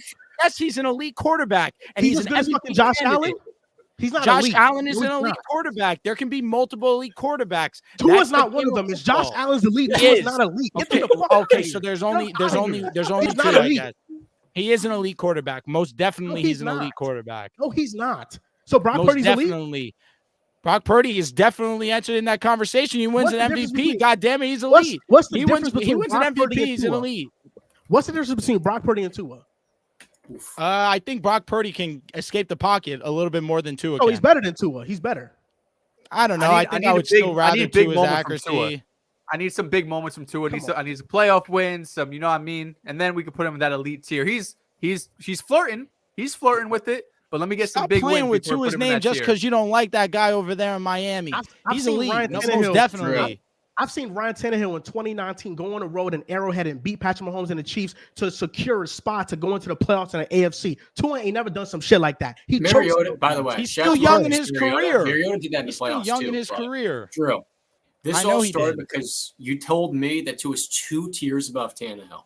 I'm not disrespecting Tua. But I want to be clear. Tannehill took an offense that was 27th in points per game, made top 10 back-to-back years. It had 33 touchdowns, higher touchdown percentage in Tennessee than Tua does the last 2 years. They had our generation's Jim Brown at and that's the back. thing. You made the case, well, Raheem Mostert's taking off to his touchdowns. He is. Ryan Tannehill threw more with Derrick Henry taking 17 of them. With Derrick Henry. So more. All right, we're at week back 15, John. We're at week 15, and Tua's 5 touchdowns away. He's 8. And he already his eclipsed him in touchdown percentage yards. is 1% lower. Getting 5 And he touchdowns has against over the Cowboys, Ravens, and Bills, good luck. Good luck. All I'm Okay. saying. It's an 8 touchdown. I mean, he had 2 very easily against the Jets. I mean, again, it's very calm. I'm not worried. The Dolphins defense, the Dallas Cowboys defense. Honestly, Tua could probably sit back and let Mostert do the job. That's how much they're going to gash him on the run. I really don't have any concern about that. But Tua will get his. And against the Baltimore Ravens and against the Bills, like he has been able to do before, he will put up numbers. Just respect number one. I'm tired of the disrespect on his name just because you don't like the way that he plays.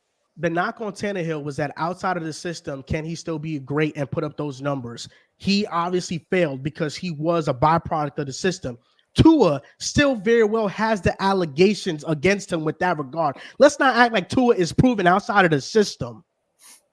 Okay, I guess. I mean, he's literally in year 4. He conquered a pretty big demon again without Tyreek Hill against top defense. To give him credit, like that was a real narrative out there. He went out there and balled out. I give him credit. And then they had the audacity to go and say, oh, but you can't do it without Waddle, even though Waddle has been slightly above average this season. It's like, come on, there's always going to be something. Always going to be something to say. The offense without Tyreek is not that great. Like it's a very mediocre wide receiver core and weapons room when you take away Tyreek Hill. Against Tennessee, definitely, but then obviously they had time to prepare, and against a better, like a leaps and bounds better unit in the New York Jets, they went out there and executed flawlessly and dominated on all fronts. Big 3 games for Miami. Everything could get thrown out the window. All the Tua questions. These next 3 games. I'm not all of that concerned. You should be right here. You should be trembling. You should be anxious as hell. I'm not, because like last year when you got said me. Actually, no. Last year you did say you were a little bit concerned with the stretch. I don't know if you said it exactly. I think it was after the Chargers game because you said he would light up the Chargers and then he fucking had a stinker. Oh my God, it reeked. So but then what did he do week 1? What did he do week 1? He conquered that demon too. 2023 is the year of conquering demons. He already conquered that demon week 1 against the Chargers. Worst game of his career by far. Those for 469. Let's not go back in history because we already know what he did. The Chargers aren't even worth mentioning this season. They're sorry. So, that's the history. He choked. How you want to say that he choked even though he won 8 games his second year in the league to put them even in position to make the playoffs? Last year he got hurt. It is what it is. He got what? The defense carried. On that 8-game win streak, the defense very well carried. They also played a bunch of Mickey Mouse teams. Did you forget about Brian Flores and the defensive masterful game plans that he had? Bro, they carried. They played no one. And they faced some weak-ass competition too. And then they played the Titans, and then they got gashed for 30 points. And then Tua was also trash in that game. He was basuda. It was raining. It happens. Oh my God! Listen, man. John, you were about to mention something about Tannehill or Brock Purdy. I'm not sure exactly where you were going with the conversation you were going with. I thought it was clear. Please. Tua Tagovailoa and Brock Purdy are similar. So are Ryan Tannehill and Jimmy Garoppolo. And I don't think that Tua or Brock should be the leader for MVP. And my example was I don't think they're substantially better or 2 tiers above their successor at quarterback. That was kind of the analogy I used. But also for the record, I want to make it clear, Drew, I think the Dolphins are going to finish 2-1 here in the stretch, and Tua's going to play pretty well. That's my take personally. I'm not an anti-Tua guy. So now you're getting back on my side, John. Well, I play fair play. And here's the thing. You could say the same stuff with Tua that you can with Justin Herbert. He choked and had one of the worst second halves I've seen in a playoff game too. And that's a guy from his quarterback class. But they don't want to talk about that, John. They only want to talk about the tribal chief because he's box office. I get it. Go on to the next topic, please. Before we go on to the next topic, we'll go on to the next topic. I think it speaks to the MVP conversation a little bit that why are the only top candidates players that are on the winningest teams? Because you mentioned Josh Allen. Josh Allen might not win the award because the Bills don't have the best record and maybe might not win the division, but he's been the best quarterback this year. By far. And By far. he's been the best quarterback. So why For is sure. it that we're going to give the MVP to all respect to Brock Purdy and CMC, but they play on the most stacked roster in the league? This MVP, if Josh Allen can win 3 in a row, could very much feel like 2017 Russell Westbrook, where it's not the best record, but damn well what you did leading the league in passing yards and total touchdowns and leading the top offense could get you the award. I don't know, man. I just feel like the MVP shouldn't just go to the top record in the NFL, because then you're just narrowing it down to 2 or 3 players. And didn't Jokic also win MVP with his team being a 6 seed the year that Jamal Murray was out? So it's just like, yeah, you can still be one of the best players in the league and your team not be one of the most dominant. But when you're doing a job better than 99, 100% of the league, I'm more than okay with you being the MVP. I've been very vocal on this. I think Josh Allen's been the most impressive quarterback this season. He has been by far the most meaningful to his team, because when he obviously is not there, or when he's not playing to that standard, it becomes very difficult for the Buffalo Bills to win outside of this game versus Dallas. But Josh Allen on all fronts has been an elite quarterback. He has been the most consistent from start to finish. It definitely should bring some conversation to his name winning the award, but it just is all things are trending towards Brock Purdy winning. And again, I don't really have an issue with it because I love the kid's story. Mr. Irrelevant to starting quarterback on the best team in the National Football League and a potential MVP. I mean, it really writes itself. He's going to be in the history books one day. Trevor Lawrence, former first overall pick. Many people right now are starting a conversation. Maybe he has been underwhelming as a first overall pick. What do you guys think? Because there are people that still are giving him a lot of slack. They think, he's fine. He's just playing in a situation that isn't the most ideal. But some think that he isn't living up to the hype, and they don't quite see it with Trevor. So where are you on the spectrum? Mr. Dehls, you've been quiet for a long time, laughing with your beautiful smile, giggling. Love hearing them sounds. What do you think about Trevor Lawrence? Great mouth. Thank you for the compliments. It means a lot coming from you. I think it's fair to say Trevor Lawrence has been a bit of a disappointment through his first 3 seasons, especially when you take into account that he was hyped up to be a generational prospect. And I mentioned this on the fantasy reaction. If you go back to the last generational prospect, Andrew Luck, in year 3, Luck had 4,700 yards and 40 passing touchdowns. Trevor Lawrence, as we enter week 16, is at 3,500 yards and 18 touchdowns. Now, passing yards, passing touchdowns, stats don't lay out the whole picture, because you do have to go back to that year 1 with Urban Meyer, where not only was it a terrible year all around for the Jaguars, but it probably stunted Trevor Lawrence's growth as a quarterback. If he would have came into the league year 1 with Doug Peterson as his head coach, a competent play caller, someone who could progress his game rather than regress his game with Urban Meyer, we could see Trevor Lawrence further along than what he is right now. And I think it's fine that in year 3, Trevor Lawrence is still in the top 10 conversation, right? Coming into this season, I think we all had him comfortably in the top 10. But then you look at some guys who are probably outside of that top 10 who play better than him this year. I'm looking at Dak. I'm looking at Tua. I'm looking at Brock Purdy, who I think most of us had, at least me, had all of these guys behind Trevor Lawrence. But now at the end of this season, when we do our quarterback list, it's always tough, because I do think Trevor Lawrence is the most talented out of this group. But then I go and see how high of a level that Dak Prescott's able to execute the offense, Tua and Brock Purdy, even though they might not have the same sort of mobility and arm strength as a quarterback, they go out there and they lead some of the best offenses in football, regardless of situation. Because I do look at Trevor Lawrence in the situation he's in, it's far from ideal. Calvin Ridley was kind of their big swing, their A.J. Brown, Stephon Diggs type of move to get an elite wide receiver. He just hasn't been that type of guy. He's getting targets. These last few weeks, he's seen double-digit targets almost every single game, but he's not able to turn that into production. He's getting 13, 14 targets, turn that into 40 or 50 yards. Christian Kirk is comfortably the wide receiver 1 year, and he's been injured, so that's going to hinder their offense. The offensive line has been pretty poor throughout this season.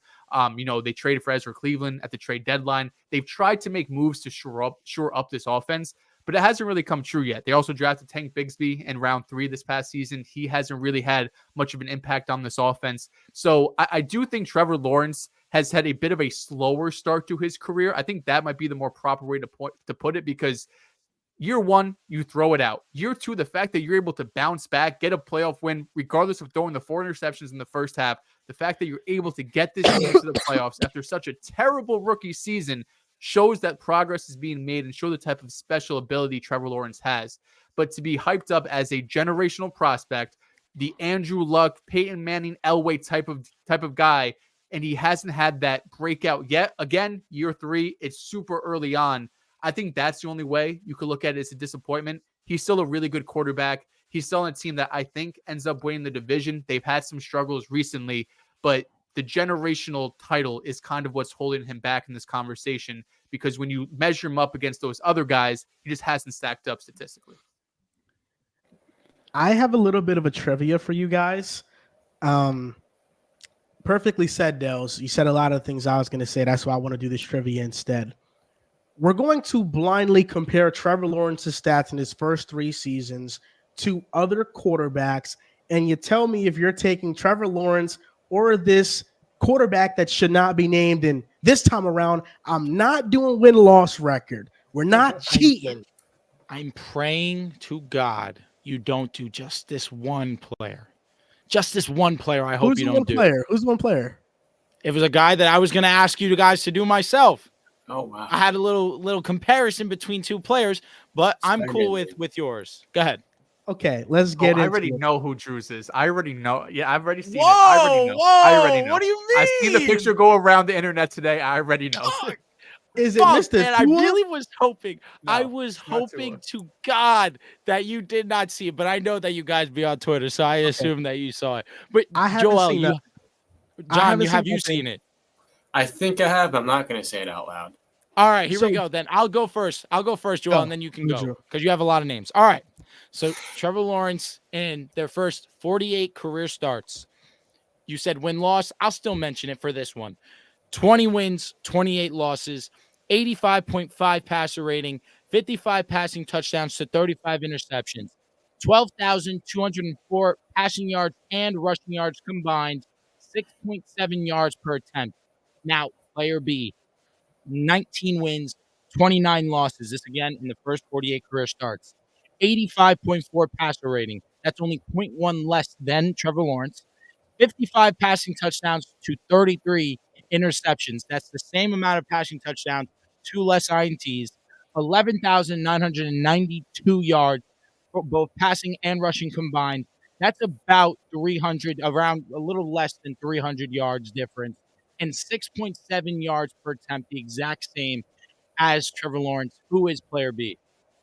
Gardner Minshew? No. I already know, so I'm not going to say. Thank you. I appreciate the respect and integrity for yourself, Joel. And we're not Daniel going to Jones? move on until you guess who? Daniel Jones? Fucking bang. Daniel Jones. Goodness. That's fine, man. That wasn't Shit. what I was thinking. Nah. What it really speaks to is how horrible of a rookie season he got put through, and how bad. Like, he did play bad, but then also he was put in a situation to fail. We always knew that Trevor Lawrence was going to be better than what his rookie season was. But it's just funny that the career year was last year, but they don't talk about that rookie season and how they failed to put him in a situation to succeed 2 years after that. I'm just saying.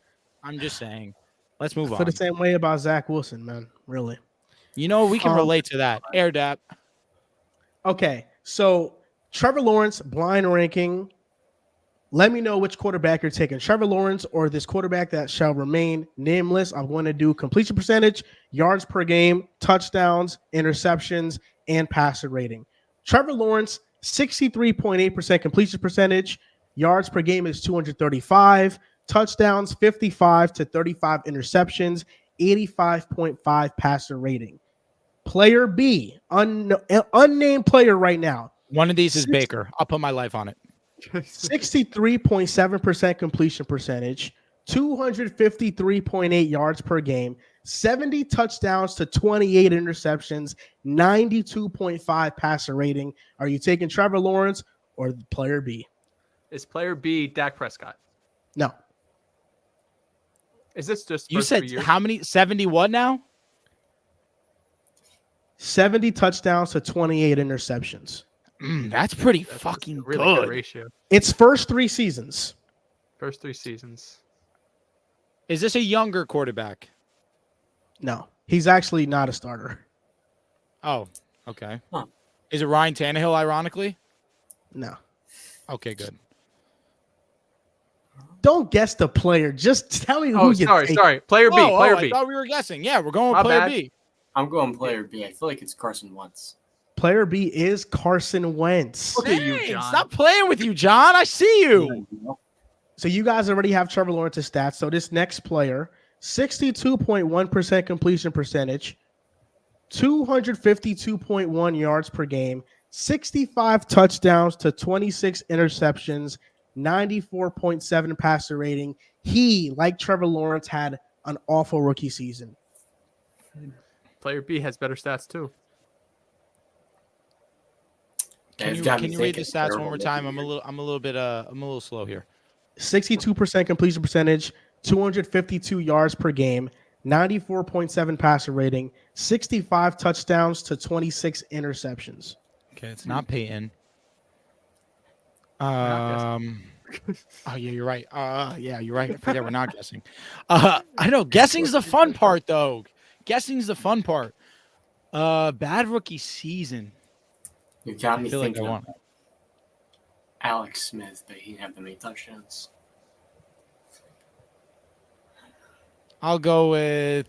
Oh fuck, man. I still believe in Trev. I'll go with Trev. I'm also gonna go with Trevor, but I can't put a name to this player. I think it's player B. I also forget the stats immediately. This is Jared Goff. I was thinking golf. I'm a Man, McVay merchant. God damn. damn it. Next player, 66.9% completion percentage, 249.6 yards per game, 70 touchdowns to 34 interceptions, and a 93.9 passer rating. This guy clears Trevor Lawrence. Yeah, I'm gonna go B. I'm going B. I feel like this is Dak Prescott. You going B as well, Dehls? Yes, sir. This is Kyler Murray. Oh, the GOAT. That's my dog. Surprised. Yeah, if you gave us that win-loss record, it would have been a much different guess. Too many people play with Kyler Murray's name for what reason exactly? Because he likes to play a little Xbox? God forbid. He's overrated. Next player up, 61.9% completion percentage, 241.6 yards per game, 89.1 passer rating, 75 touchdowns to 43 interceptions. Not as moved on this one. Completion percentage is No. low. Pass rate a little bit For low. I'm gonna go with Trev. I would go Trev. I'm going to join the crew. That is Baker Mayfield. Couldn't fool me. Big show. Couldn't fool me. I told you Baker was one of them. And the last one, 58.8 completion percentage, Yikes. Oh, God. 244.4 yards per game, 69 touchdowns to 51 interceptions, and a Is this Peyton? 79.6 passer rating. Is this Peyton Manning? It's not. Okay, good. Sam Darnold. No, it's not. Trev, though, by the way. Trev just Yeah, is pretty that means comfortable well. better than this player. Is it This Jets quarterback? player- Is it Zach? It's Gino? not just quarterback. It's actually a former Jaguars quarterback, Blake Bortles. Bortles. Goat. Fantasy goat. I know Nice. Those are the Peyton names threw I got for you guys. Peyton threw an exuberant amount of fucking INTs Yeah, his rookie season. There were a ton of. So I yeah, was waiting. ton of- I was waiting for Peyton to be one of them. Honestly, Nah, I just wanted to do recent quarterbacks. For a second there, I thought you were going to do the entire 2016 quarterback class when he went. yo, Wentz, that Goff, reminds me. Completely, kind of off topic. Do you know what I got for my birthday?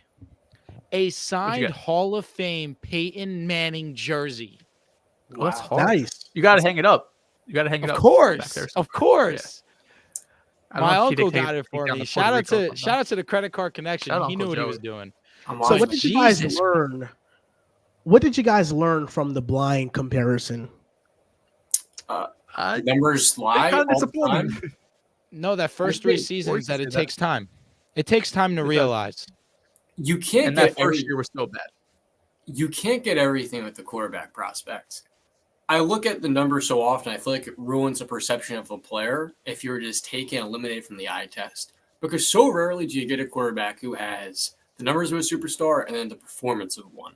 To take the Jaguars to the playoffs in their second year with an inconsistent supporting cast, one with no true wide receiver one, this young, inexperienced, not very good offensive line, and defense that has a lot of work to do, it reminds me a lot of a young Andrew Luck. And now the numbers aren't quite there, but it's so rare where you can see a Patrick Mahomes who has the entire resume. Like with Justin Herbert, he's got the numbers. What has he done in the playoffs? Nothing. And he may not for a couple more years. And so I feel like so often when we set these high expectations, we expect a Patrick Mahomes level. That's just so often unreasonable because not only does the player have to be that good, but the supporting cast does as well. And when we're looking at Trevor Lawrence this year, I bought into the quality of Calvin Ridley. I was dead wrong. He has not been anywhere near that player I expected, the one at 1,300 yards. And as you point out, like the Tank Bigsby pick, that was an awful one. The draft selections have not been altogether very good. I think Jacksonville's got a couple more years here. They got a good secondary. The offensive line's got a lot of improvement, a lot of development ahead. And ultimately, it's probably going to take a couple more years for that team to actually marinate. And they can still win the AFC South with two other teams that are 8-6 right now, in spite of all of these deficiencies. And the last thing, too, no one really talks about, the play call has not been ideal, particularly in the red zone. I think the execution is kind of a byproduct of, Press Taylor not being necessarily like his the higher in command, so to speak, in Doug Peterson. We got to see Doug take over the keys here and really cook up. I'm going to defend Calvin Ridley here for a second because I think he's the best receiver on the Jaguars. For one, he was robbed of a touchdown versus the Ravens on Sunday night. He's been robbed like 7 touchdowns this year. That was a touchdown. His knee was down. The ball, he had possession. He got it. I thought it was a touchdown. I thought it was a missed call by the refs. But they mentioned an interesting stat. Calvin Ridley has drawn the most defensive pass interference penalties in the NFL, which it's not going to show up on the stat sheet as yardage, but that very well much is attributing and helping out an offense when you're drawing penalties down the field. So that's all I'm going to say. I think Ridley hasn't been utilized the best when the full supporting cast has been healthy. He's been utilized better. And I think it might be about time for Doug Peterson to take control of play calling just so they can get this offense right because Press Taylor has been doing a good job. Drew, is there anything you want to add to the Trevor Lawrence point? I'll just say Trevor Lawrence these last 2 games has not been great throwing the football. Now, we thought that the issue would be his movement in the pocket because of the ankle injury. He seemed to be moving fine to me pretty calmly in those last 2 games, especially against the Ravens. But just the throws that he is having just a little bit behind, a little bit high, just not hitting throws that he should be hitting.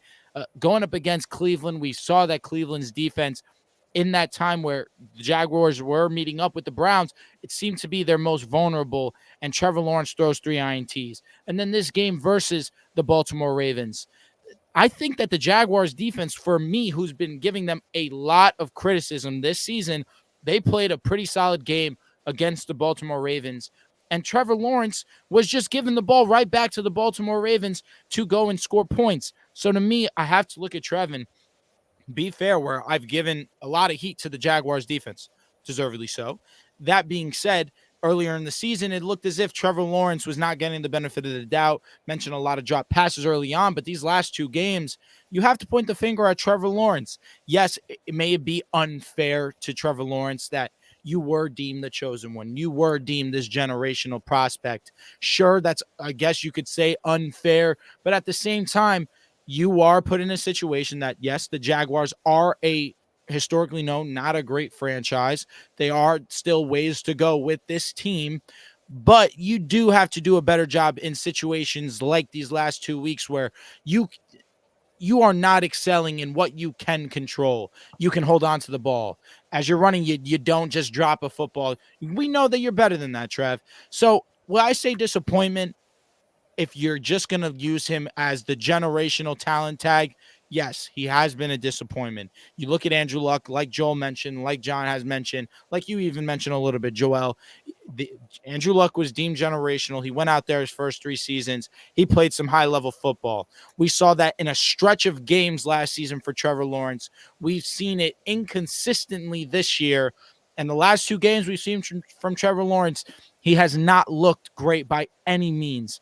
So, yeah, you could say that he's been disappointing for the generational tag, but that shouldn't take away your belief in Trevor Lawrence for what he can be. Because when the organization finally figures it out and puts an offensive line in front of Trevor Lawrence, now he has time to sit in the pocket, let plays develop. Now you give him another option on the outside. So now that Calvin Ridley's route tree opens up a little bit more, like we saw when Zay Jones returned, and of course Christian Kirk was healthy. Now that Christian Kirk's not out there, doesn't have his safety blanket, and again, it's limiting Calvin Ridley a little bit too. But I think that right now you could deem him as a disappointment. But I still believe in Trevor Lawrence. I still believe in the talent that Trevor Lawrence has. I mean, there's very few people that has an arm like Trevor Lawrence. So give him some time. I mean, not everything's built overnight. Rome wasn't built in a day. He'll be okay. We have 2 super chats. This from Sad Nil. $2 donation, Nas Reed, period. Timberwolves comeback win versus the Heat. All I'm saying is, how about you stop sleeping on the Minnesota Timbies, baby? Stop playing.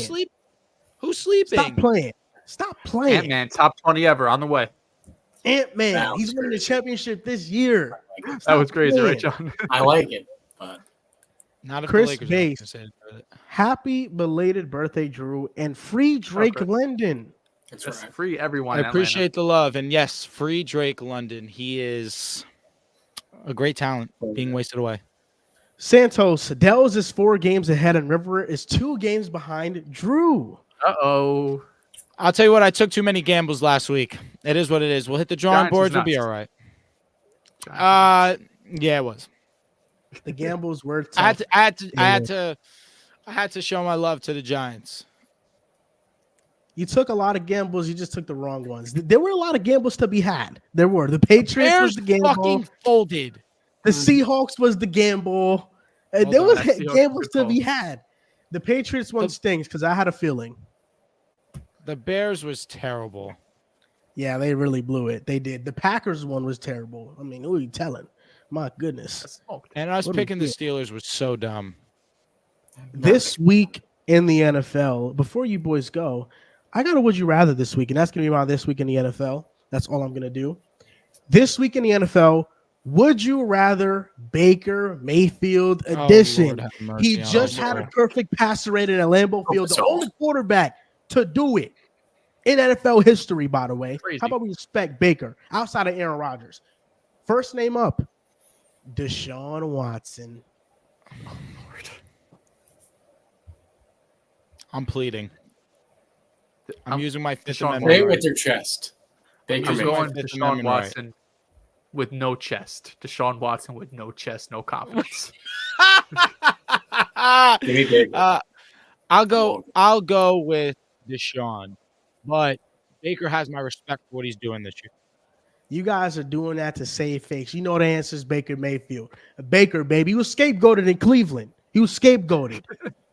Next name up, Jared Goff. I'll go with Jared Goff.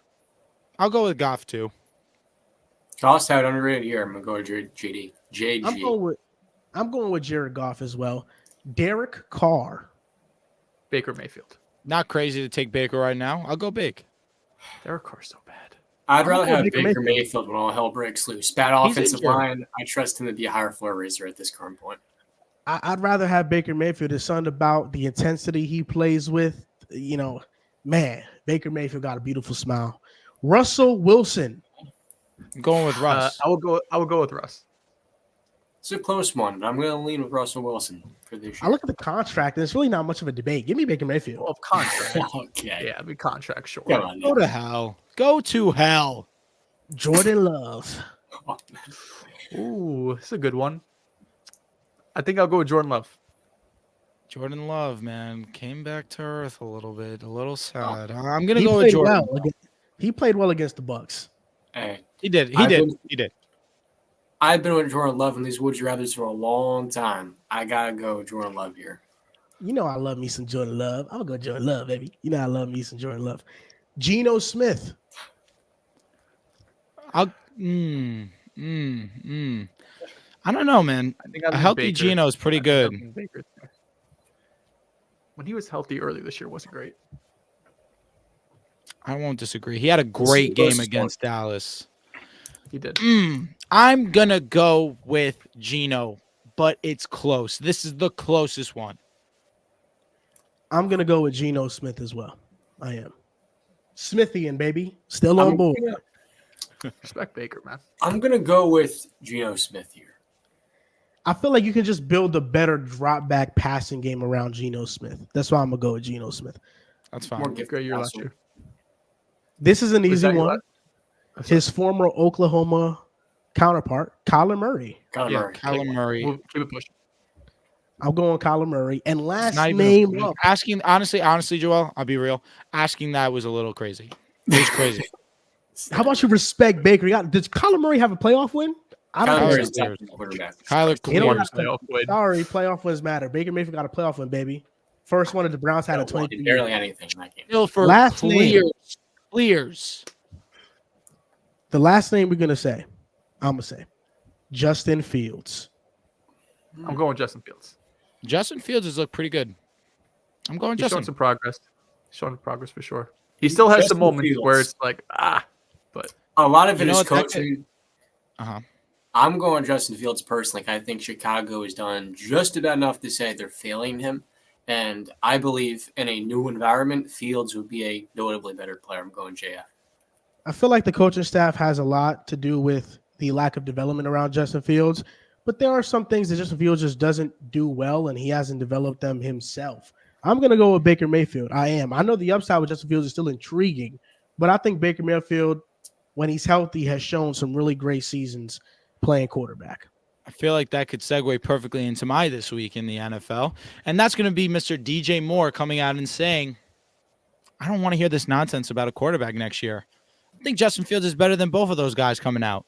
Now, we do understand that the Bears are probably in a position that they're going to take a quarterback, and DJ Moore will have a new quarterback.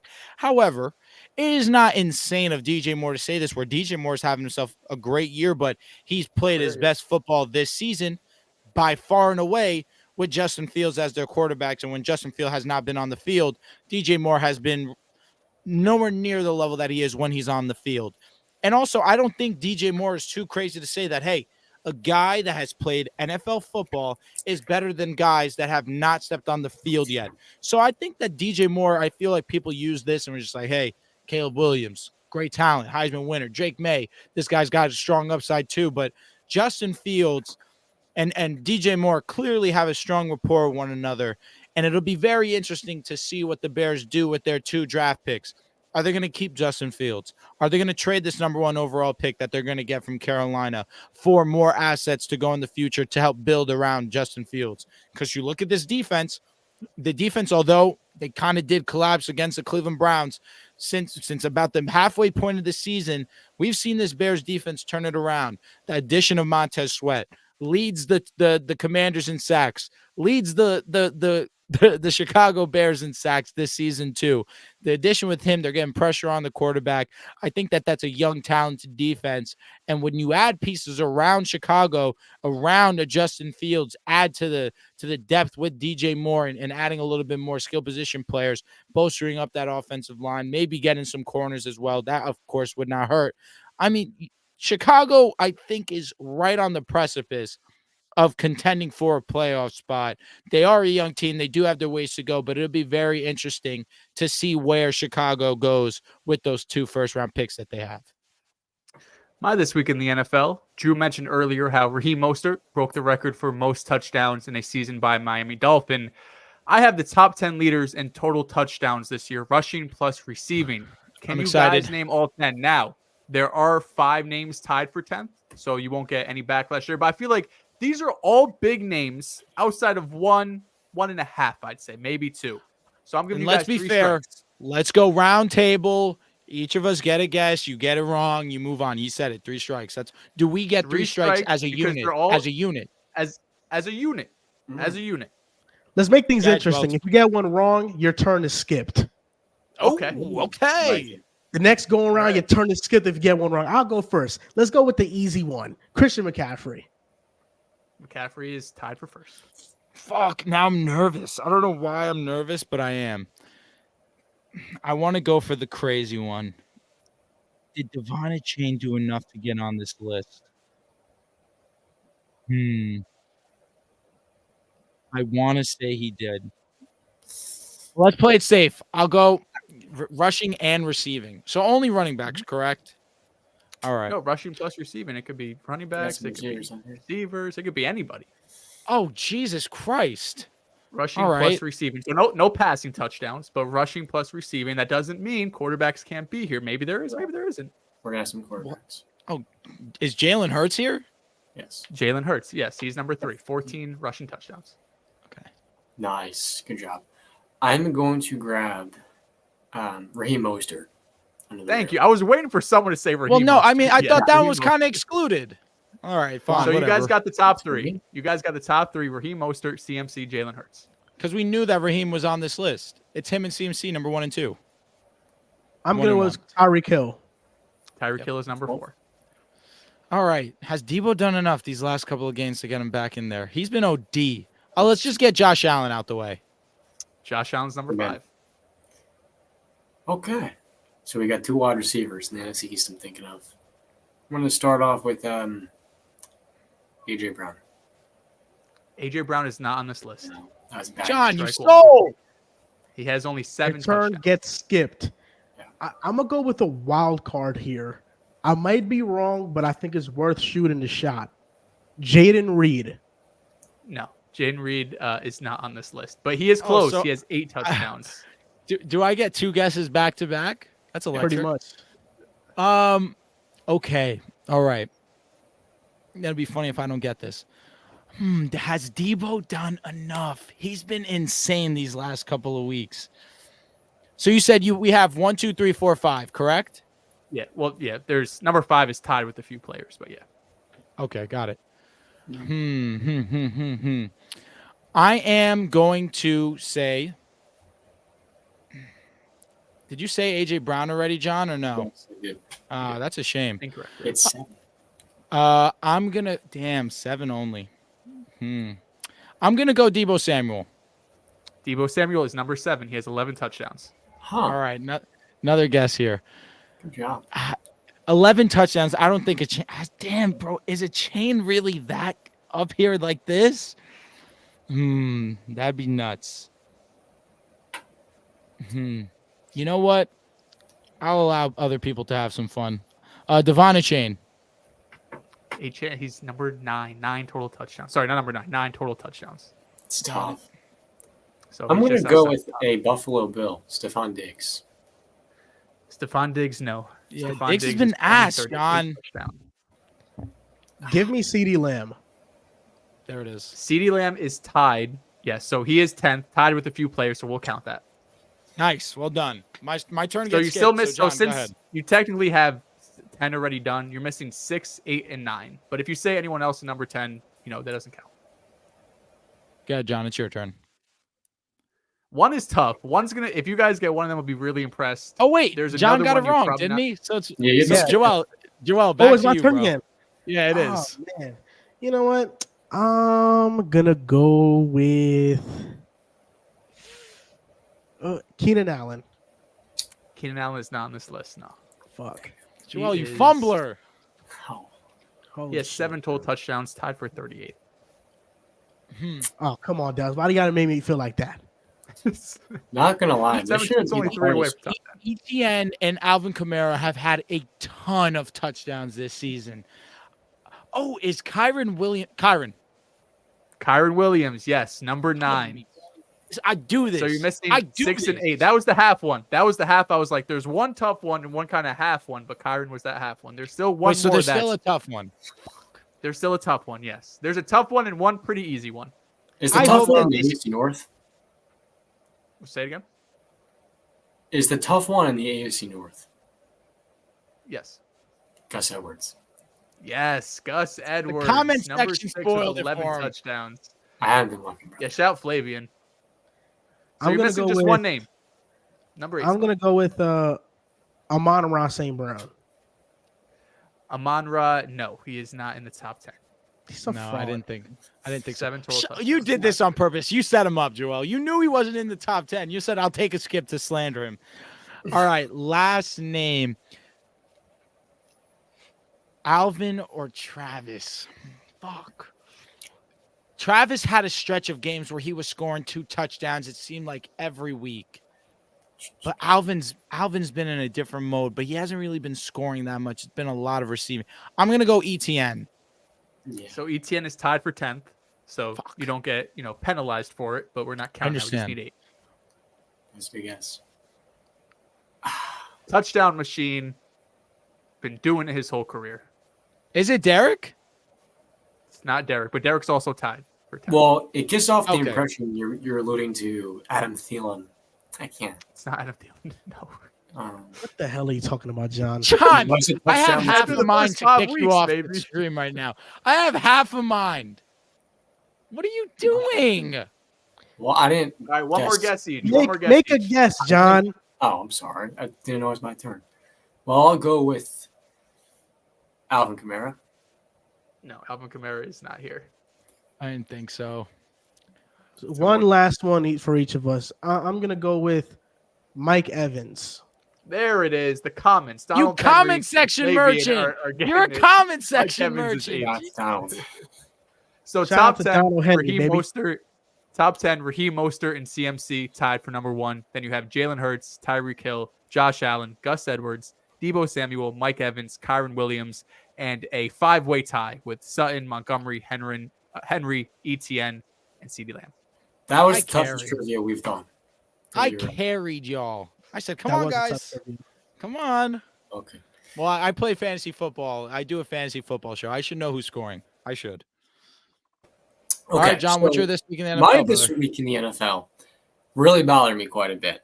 Pittsburgh Steelers this year have been destroyed by injuries all year long. And in the second quarter, their embarrassing loss was the Colts. They've had a lot of those over the last month. DeMonte Casey made a play over the middle of the field when Gardner Minshew throws a crazy pass into a tough spot out to the numbers. And Casey leads him with the head, hits him with the shoulder, and takes him out the game. And PJ left. First off, I want to say prayers up to him because it was a rough hit. And as a Steeler fan, it gives me flashbacks when a player leads in with his helmet, the crown of the helmet, with Ryan Shazier's career ending that way, of course. But I felt after Casey was after he was ejected from the game, it was a huge overreaction by the NFL to suspend him for the last 3 games of the season. Because to me, Tom Brady made a great point. How can the quarterback deliver a hospital pass to his number 1 wide receiver, get absolutely no discipline, but at the safety who's making a play on the ball and is not necessarily hitting him with his helmet is the one taking all of the blame and losing all of the pay? To me, I felt like from the NFL's perspective, that was more so because Casey's got a long history, had 2 separate unnecessary roughness penalties this year versus the Jaguars, than it was just one simple incident. But I feel like the NFL here is looking at players like Kareem Jackson this year, who's quite literally been headhunted the first 6 weeks of the year. Plays like that were a lot more dangerous. And altogether, I felt like the NFL made a huge mistake.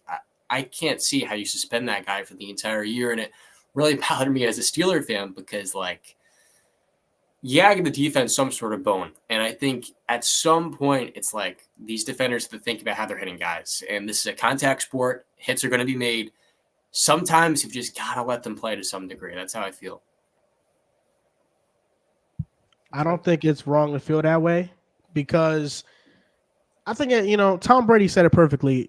Quarterbacks have to defend their receivers, and playing defense is hard enough. It's hard to try to break up a pass and a hit not happen. It was definitely a bad hit, a dangerous hit, and I feel like KZ should have been thrown out the game, but suspended for the season. I don't know. I mean, the fact that there's only 3 games left, I think, kind of makes it better. But then again, football is a violent sport, man. Things like this are going to happen. Yeah, I agree. The rest of the year surprised me. What really pisses me off more is first of all, it was a crazy hit. I see where the NFL is coming from, but it always blows my mind whenever you see running backs get fined $30,000 or $40,000 because they put their head down, they're just going through the offensive line and they just put their head down and they get fined for stuff like that. I know it happened to Breece Hall a few weeks ago too, where it's just what do you want him to do there? Just stand up and just get hit right in the chest. You have to put your helmet down. So it was a dangerous hit, national televised game, first Saturday game of the year or whatever. So I understand trying to prove a point, but rest of the season. There's been some nasty hits this year, so I was surprised that was the one that did.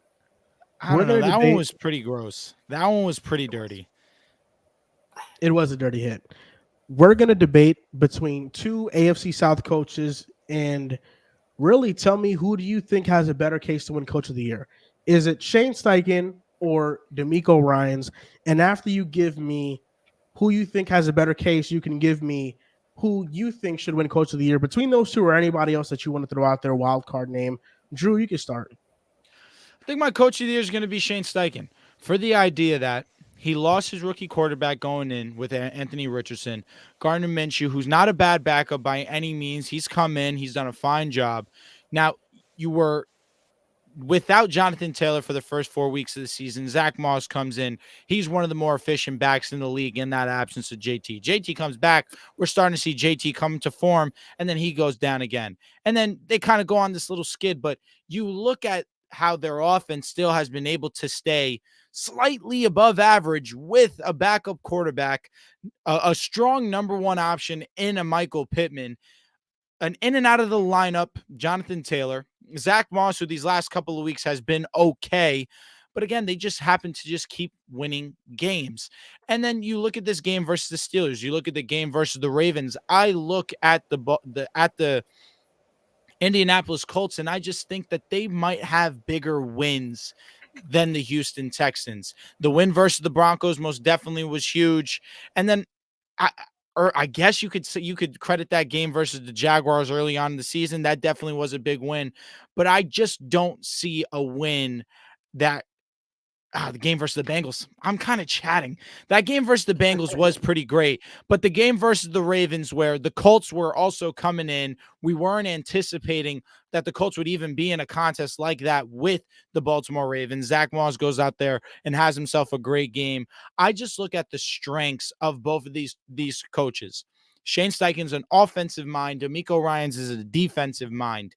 The best part to the Houston Texans has been their offense, and of course, CJ Stroud. You look at both of these teams, neither of these teams had expectations coming in. If you want to say you didn't have the expectations for the Colts, the same is to be said for the Texans. But Shane Steichen's strength has been his offense, and I look at his offense and his strength being better than DeMeco's and his strengths over there in Houston. And I think that at the end of this, with the idea that Gardner Minshew, of course, right now, we only have report that CJ Stroud, he did miss last week. He is on track to miss this upcoming game versus the Cleveland Browns with a concussion. I think that we'll see the Indianapolis Colts scratch out that last spot in the AFC South for the wild card. I still believe that the Jaguars will win the AFC South. But in terms of wild card of these two teams, the Colts will get in, and it will lead to Shane Steichen winning the Coach of the Year. Yeah, I also lean Shane Steichen here. Look at last season's Colts team. I mean, that team was a disaster all the way around. 30th in points per game, 27th in yards per game. Of course, that was the Matt Ryan, Jeff Saturday experience. But I think what Drew said, I'm going to agree with, right? Shane Steichen came in and took over one of the worst offenses in football, made them top 10 in points, top 13 in yards, while losing their quarterback one and one of the best running backs in football in Jonathan Taylor. And this isn't maybe the most fair, but I think it's valid to say, look what's happening in Philadelphia. You know, Shane Steichen leaves and you see that offense, I don't want to say completely fall apart because season totals, they're still one of the better offenses, but they haven't been nearly as dominant as what they were last year. Again, strength of schedule hasn't been the same. They've gone through a gauntlet of teams these last 5 or 6 weeks. But Shane Steichen has gone over to Indianapolis. He was great with Anthony Richardson. He's been great with Gardner Minshew. And it's not to take away what DeMeco Ryans has done. The defense has improved from last season. They're about 15th, 16th in terms of yards and points allowed per game.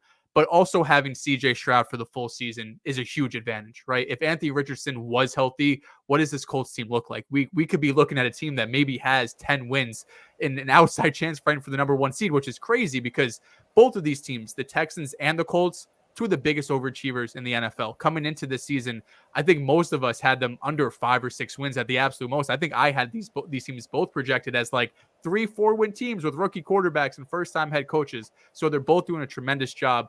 But like Drew mentioned, Shane Steichen is doing it on his side of the ball offense, and they've turned into one of the better offenses with the backup quarterback, while DeMeco Ryans has had the luxury of having a young franchise quarterback rookie who's been healthy throughout most of the season, while the defense has been respectable, but not really the reason they've been winning games. It's crazy how much these two teams have taken steps forward, because last year these are two of the biggest dumpster fires in football. To me, DeMeco Ryans deserves a ton of credit for his defensive improvement, like a Jonathan Grenard this year, 12.5 sacks, the development of guys like Blake Cashman, former New York Jet linebacker. Ryans has done an awesome job with that defense since his days in San Francisco. But to me, I'm going to have to agree with y'all. I have to go with Shane Steichen.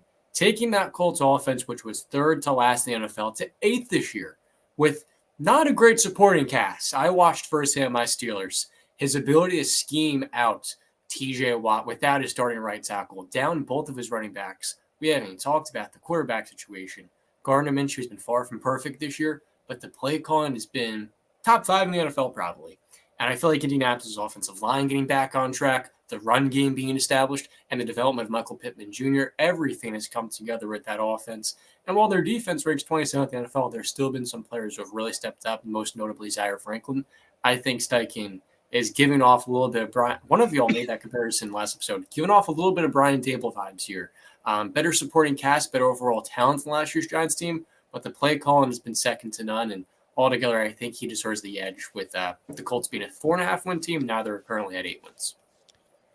I guess I'm the only person that's going to take the Houston Texans here. I mean, my goodness, I'm going to take DeMeco Ryans, and it's because the Texans last year were genuinely a dumpster fire. They were a terrible team. We all knew they were going to be bad. The Colts, I thought they was going to be good. Y'all thought they would be mid, but nobody thought they'd be that bad. And they started the season out 3-5-1. And then with Jeff Saturday, they won one game, and then they proceeded to lose 7 straight.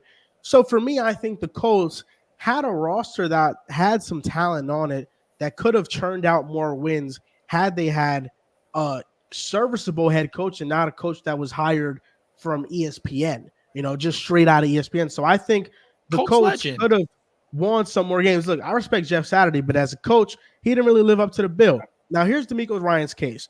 The Texans were 3-13-1 last season. 1 year later, right now, they stand at 8-6. They went from the 30th ranked offense to the 27th ranked defense to the 15th ranked offense and 15th ranked defense. They have dealt with injuries to the offensive line early in the year, and they have a breakout rookie quarterback, wide receiver, breakout rookie edge rusher. I mean, all guys that we expected them to be, I guess, good, but this great early on, I don't think so. And I don't think it's fair to knock DeMeco for just being a defensive coach when he had to put together a staff and he had to draft these players and he had a lot to say. And the decisions that he made were right. I mean, he got criticized on draft day for trading up and drafting Will Anderson. He got criticized for that. True. And I want to let go of this notion against DeMeco Ryans that the offense is carrying this team, because it feels like the case for Shane Steichen is, well, the offense has made a more drastic improvement than DeMeco Ryans has made for the Texans defense.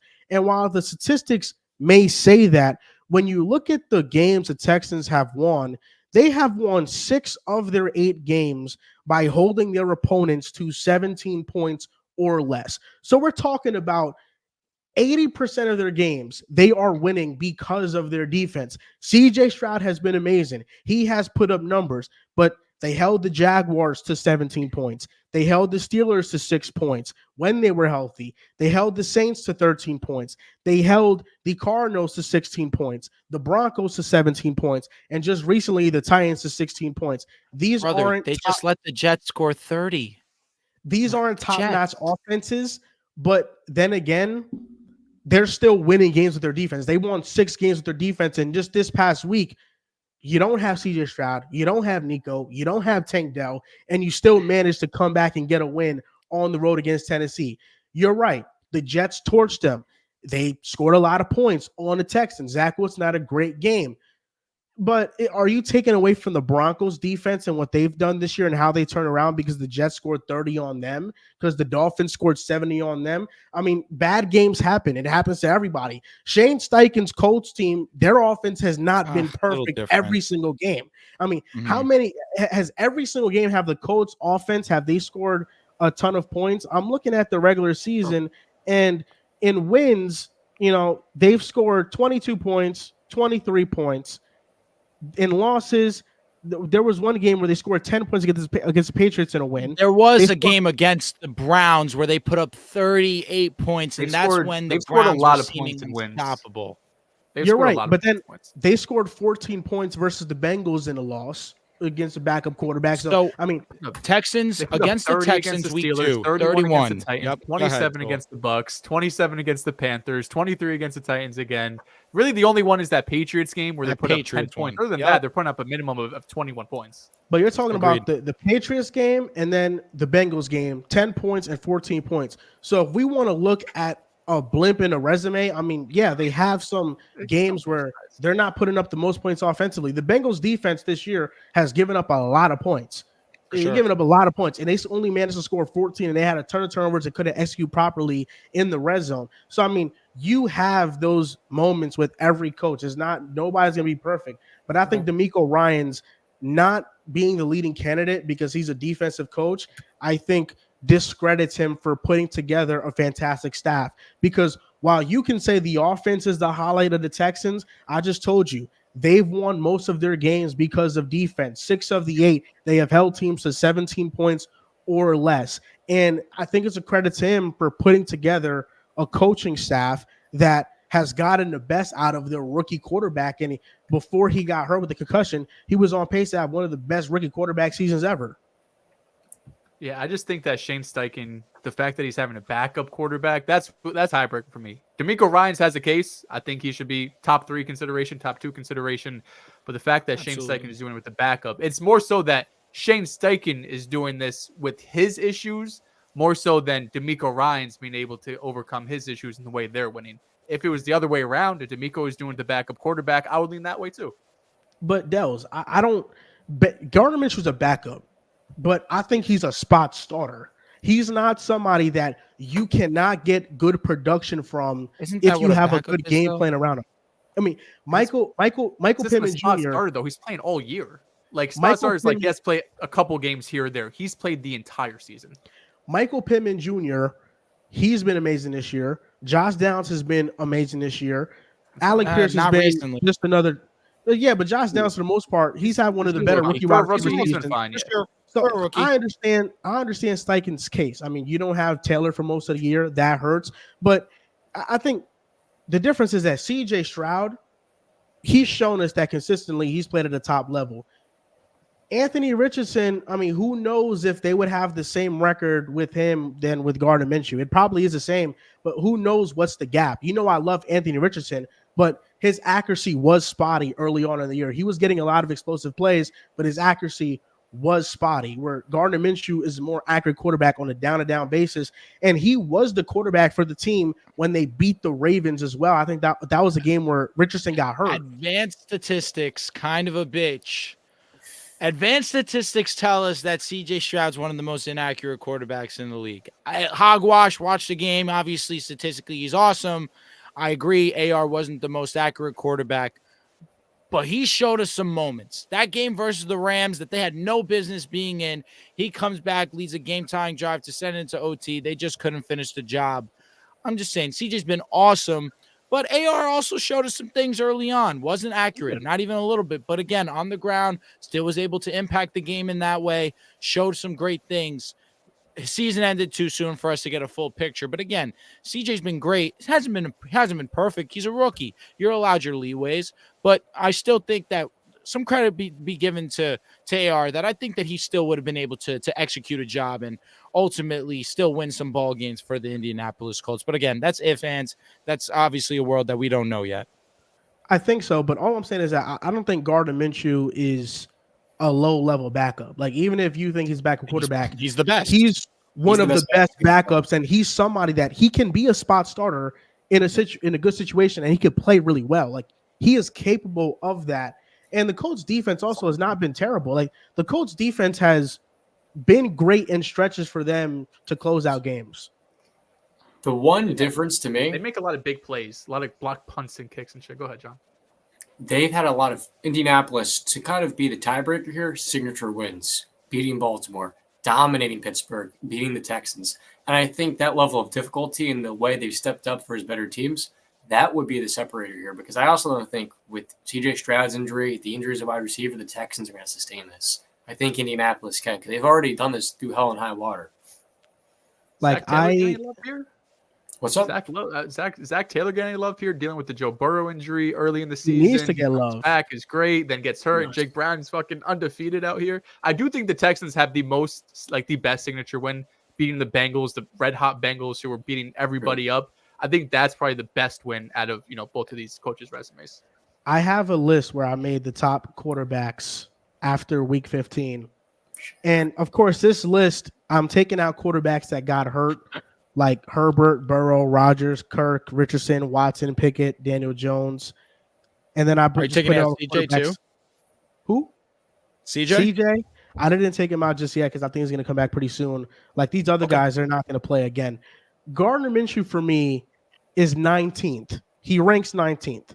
Can you read the list, please? The names around him, yes, like just okay. 15. So the three over him are Derek Carr, Justin Fields, and Kyler Murray. The three under him are Jacoby Brissett because he just took Sam Howell's spot, Will Levis, and Joe Flacco. First of all, you have Derek Carr over Kyler. Kyler has been great passer. So far, yeah. Like I said, is after week 15. Kyler Murray has not been great since he's returned. Once he starts playing better, I'll put him those up. bottom four names. It's like he's with Joe Flacco. I mean, Joe Flacco probably should be higher, but Jacoby Brissett has been backup. Will Levis probably going to be a backup. Maybe he's a franchise quarterback. Who knows? This is 32 to 19. Easton Stick is 32. Trevor Siemian is 31 because Zach just got benched. Mason Rudolph is 30. Bailey Zappi is 29. Nick Mullins is 28. Ritter is 27. Tommy DeVito is 26. Aiden O'Connell is 25. Bryce Young is 24. Jake Browning is 23. Joe Flacco 22. Will Levis 21. Brissett 20. And then Minshew 19. Why hasn't Gardner Minshew been better than Derek Carr? I think Derek Carr's been slightly better. You can argue, yeah. He has a higher passer rating than Gardner Minshew. I think he has more touchdowns than Gardner Minshew. Kyler is also painfully low. Kyler has a 79 pass rating right now. He has not been very good. As a passer, he hasn't been great. He hasn't, but come on, just a little respect for the guy. I mean, this is the list based off of week-to-week performance. So if I Kyler Murray plays better, well, that's all I mean. So then, still, Gardner Minshew, if it's a week-to-week thing, Gardner Minshew has been better than Derek. Gardner Minshew's been better than Kyler. Gardner Minshew's been able to do a fine job over there in Indianapolis. I don't hate the placement. I just think at the same time, Joe Flacco also has been pretty good. Like Joe Flacco, these last couple of weeks, he's been really good. The fact that he came back against the Bears, a defense that has been playing very solid in that crazy comeback fashion, you could argue that, especially with the placement of a Jacoby Brissett, I think that you could argue that if you want to place Jacoby Brissett where he is, then you kind of adjust accordingly Joe Flacco. I think both those guys, you could argue right now where we stand, have been playing slightly better, and as passers have been a little bit better. It's just Flacco has had 3 interceptions last game. I mean, he's thrown a ton of interceptions in a short amount of time. He threw them early, but then he still came back and won the game against the Rams. I thought that he played a pretty solid game, and then the week after, obviously, he lit it up. He has 7 touchdowns to 5 interceptions right now in 3 games. Listen, he's been good. Off the couch to that. He's been good, but, I mean, come on, man. I mean, he's thrown a lot of interceptions. It's Joe Flacco. When he's replacing the quarterbacks, he's looked good. But fuck it. I'm a big proponent of let it fly. Browning, get the ball. Yeah, Jake Browning was low, too. That's the real crime here. Jake Browning. I mean, he was 23. So you think he's over Joe Flacco? Jake Browning. I think so. I do think so. I'm not against it. I wouldn't be against it either. I don't think you're crazy. Is he over Gardner Minshew? He's so decent. No. You have to respect Gardner Minshew because, well, if you want to say that, Joel, fine. At the same time, Gardner Minshew's been doing it for essentially the entire season. But Jake Browning, these last 3 games, credit to him, he's really looked great. Yeah, he's been playing well. But I think the thing with Jake Browning is that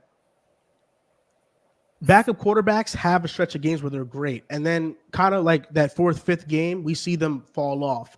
So with Minshew, he's kind of gotten past that point where like we just know this is who he is. With Jake Browning, we haven't seen that yet. So I think I have him ranked pretty properly. If he's over Joe Flacco, I don't think that's a knock on him. Last question, just because curiosity is killing the cat. What number is Matthew Stafford? Matthew Stafford, he's number 5. There you go. Number 5?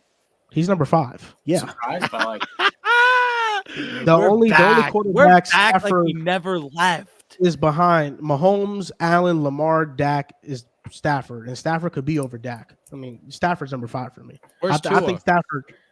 Oh, Tua. Let me see. He's 7. okay. Drew is sick.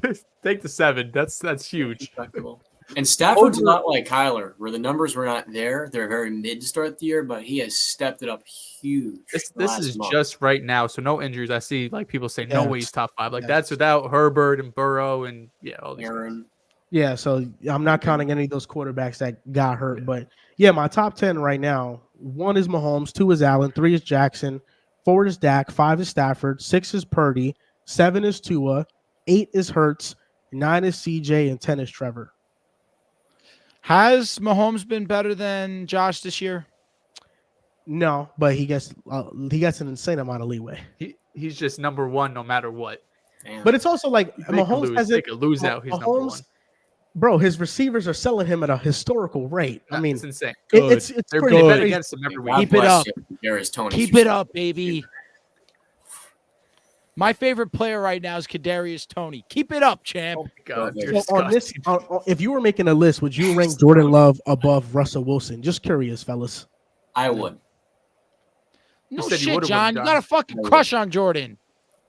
I think he's just a more gifted thrower. Better pocket That's presence. tough because I know what the numbers say about Russ. I made my thoughts felt about Russell Wilson. I don't think he's playing to the Screw numbers that you. he's actually putting up. They'd be like neck and neck, like 12, 13, something like that. Maybe I'd have Love a little bit higher, but it's close. Jordan Have some Love is dignity, Joel. 12 for me. Jordan Love is over Baker. He's over Russell. He's over Geno, Carr, Fields, and Kyler, because he just came back. Very There's not a I'm lot of cool bad with all quarterbacks those play. except Kyler. Well, as of right now, fine. And Russ, no way. Come on, respect it. Like So Carr what feels do like you- he's been the 25th best quarterback, and he's like 15th because of all the backups and injuries. Really? Yeah, that's really what this list is so many backup quarterbacks. Drew, I wanted to ask you about that. Sean Payne Okay. yelling at Russell Wilson on the sideline. I mean, what do you have to say about that? Trouble in paradise. I'm fine with it. I'm fine with a coach chewing out a quarterback and one of their players. Sometimes that's what you got to do. I grew up in an era with tough love. That's best how I learned, honestly. I always say I'm very thankful to my dad for the way that he helped teach me certain things. Obviously, Sean Payton's not Russ's father, but in the sense of coaches, I've had coaches yell at me because I wasn't doing the right thing. That's best how I adjusted and learned to my mistakes. Definitely not ideal to do it on national television in front of everyone. But at the same time, you make a mistake, the coach is responsible to hold you in check. Russ didn't do the right thing. Obviously, we got blown out. Our offense didn't run that smoothly, just on all levels. Just not getting open. Russ not seeing just the field and as a whole, not getting the ball out quickly enough. Offensive line got destroyed this game. So, I mean, it was definitely a bad team loss, and you're the quarterback. Russ made a mistake in that moment. Obviously, Sean definitely let him know. I'm okay with it. Sean Payton has been doing a great job. Russ has been doing a solid job as well. To me, it's just a coach acting like a coach, just maybe wrong situation, but I'm cool with it. I definitely didn't have a problem with it at all. I thought you were going to be upset about it because honestly, if I was you, I'd be very upset about it. I don't think Russ deserved that. I don't think Russ deserved to be embarrassed like that on national television. Sean Payton yelled at him like he was a kid. And for me, I just feel like that shows a lack of respect for Russ, especially in a situation where I didn't think it was Russ's fault. I haven't been the biggest supporter and fan of Russ this season, but that wasn't his fault. Sean Payton refused to challenge the call on the field that it was, in fact, a touchdown. And had he challenged it, they could have overturned it and they could have got points on the board. So instead, Russ, they get an offsides on 4th down, and now you want to chew him out on the sideline. I just felt like it was a lack of accountability for Sean Payton.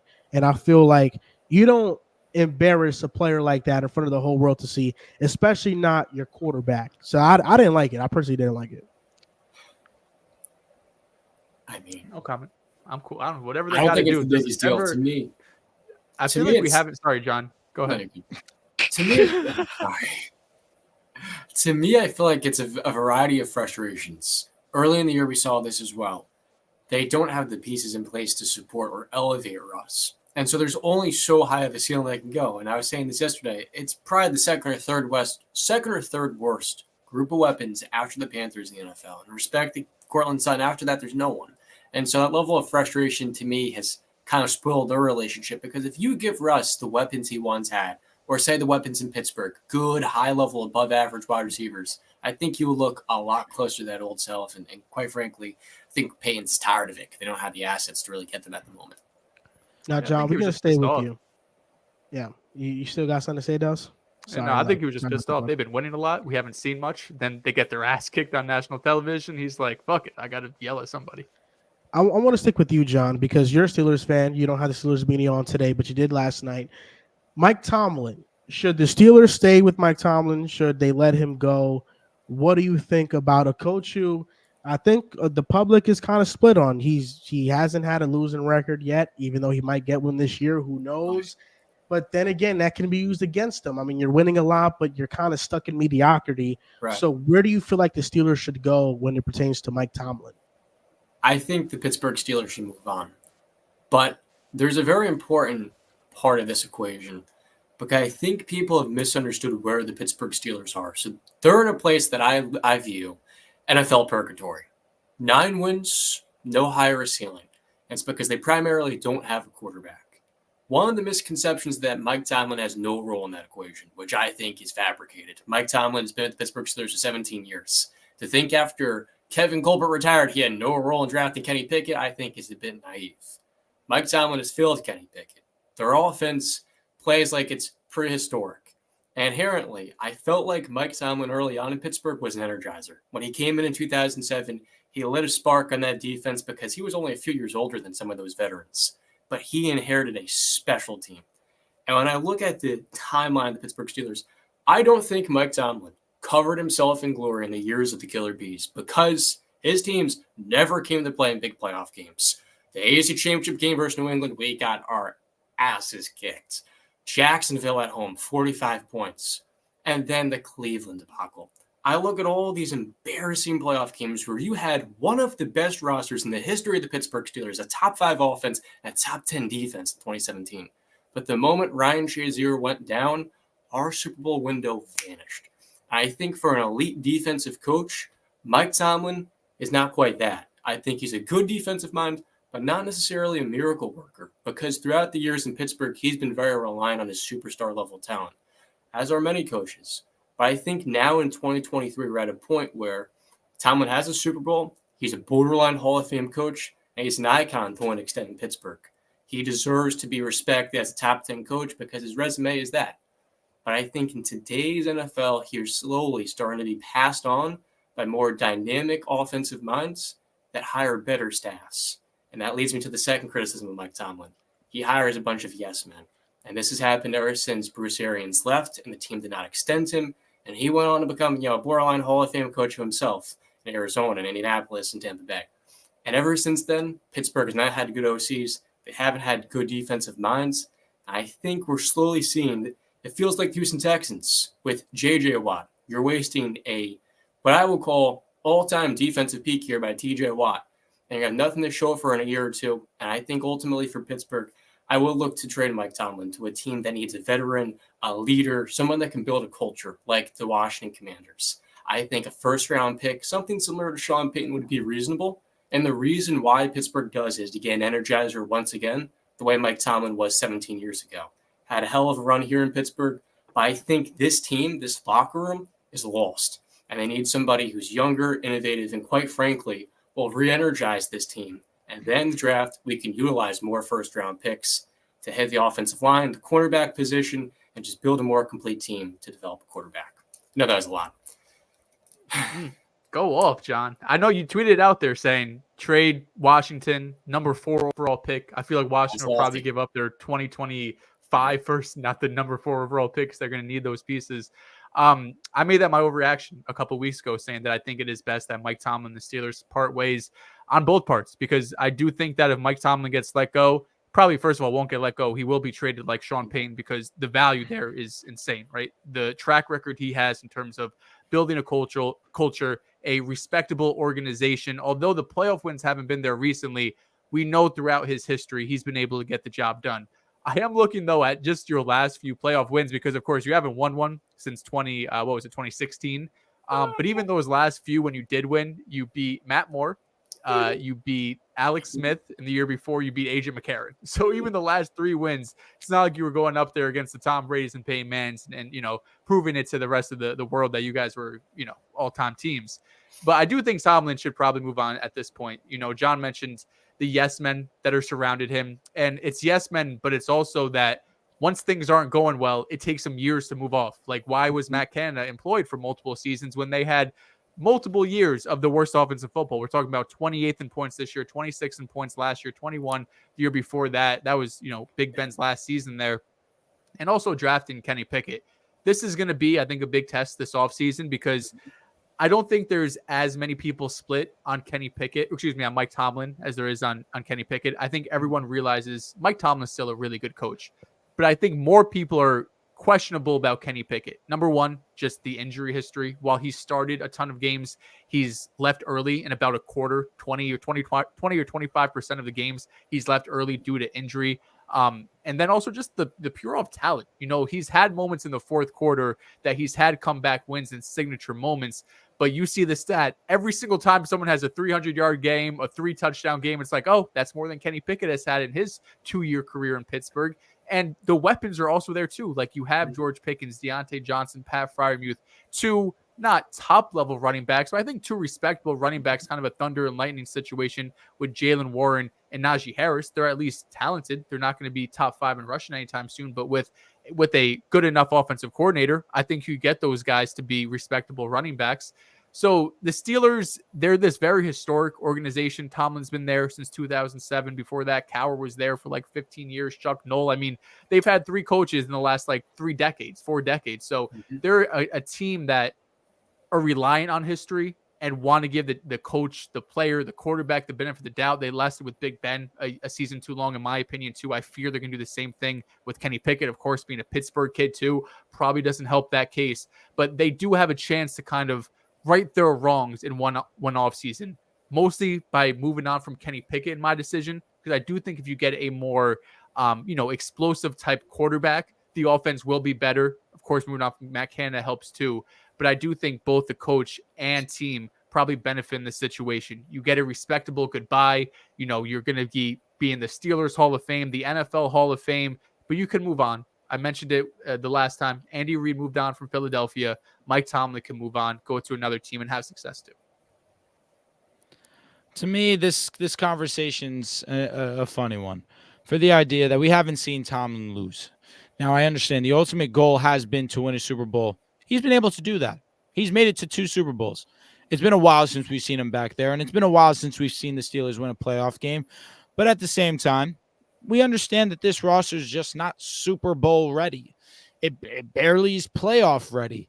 With the quarterback after Ben Roethlisberger, it is difficult to find that replacement quarterback. Look at my Denver Broncos.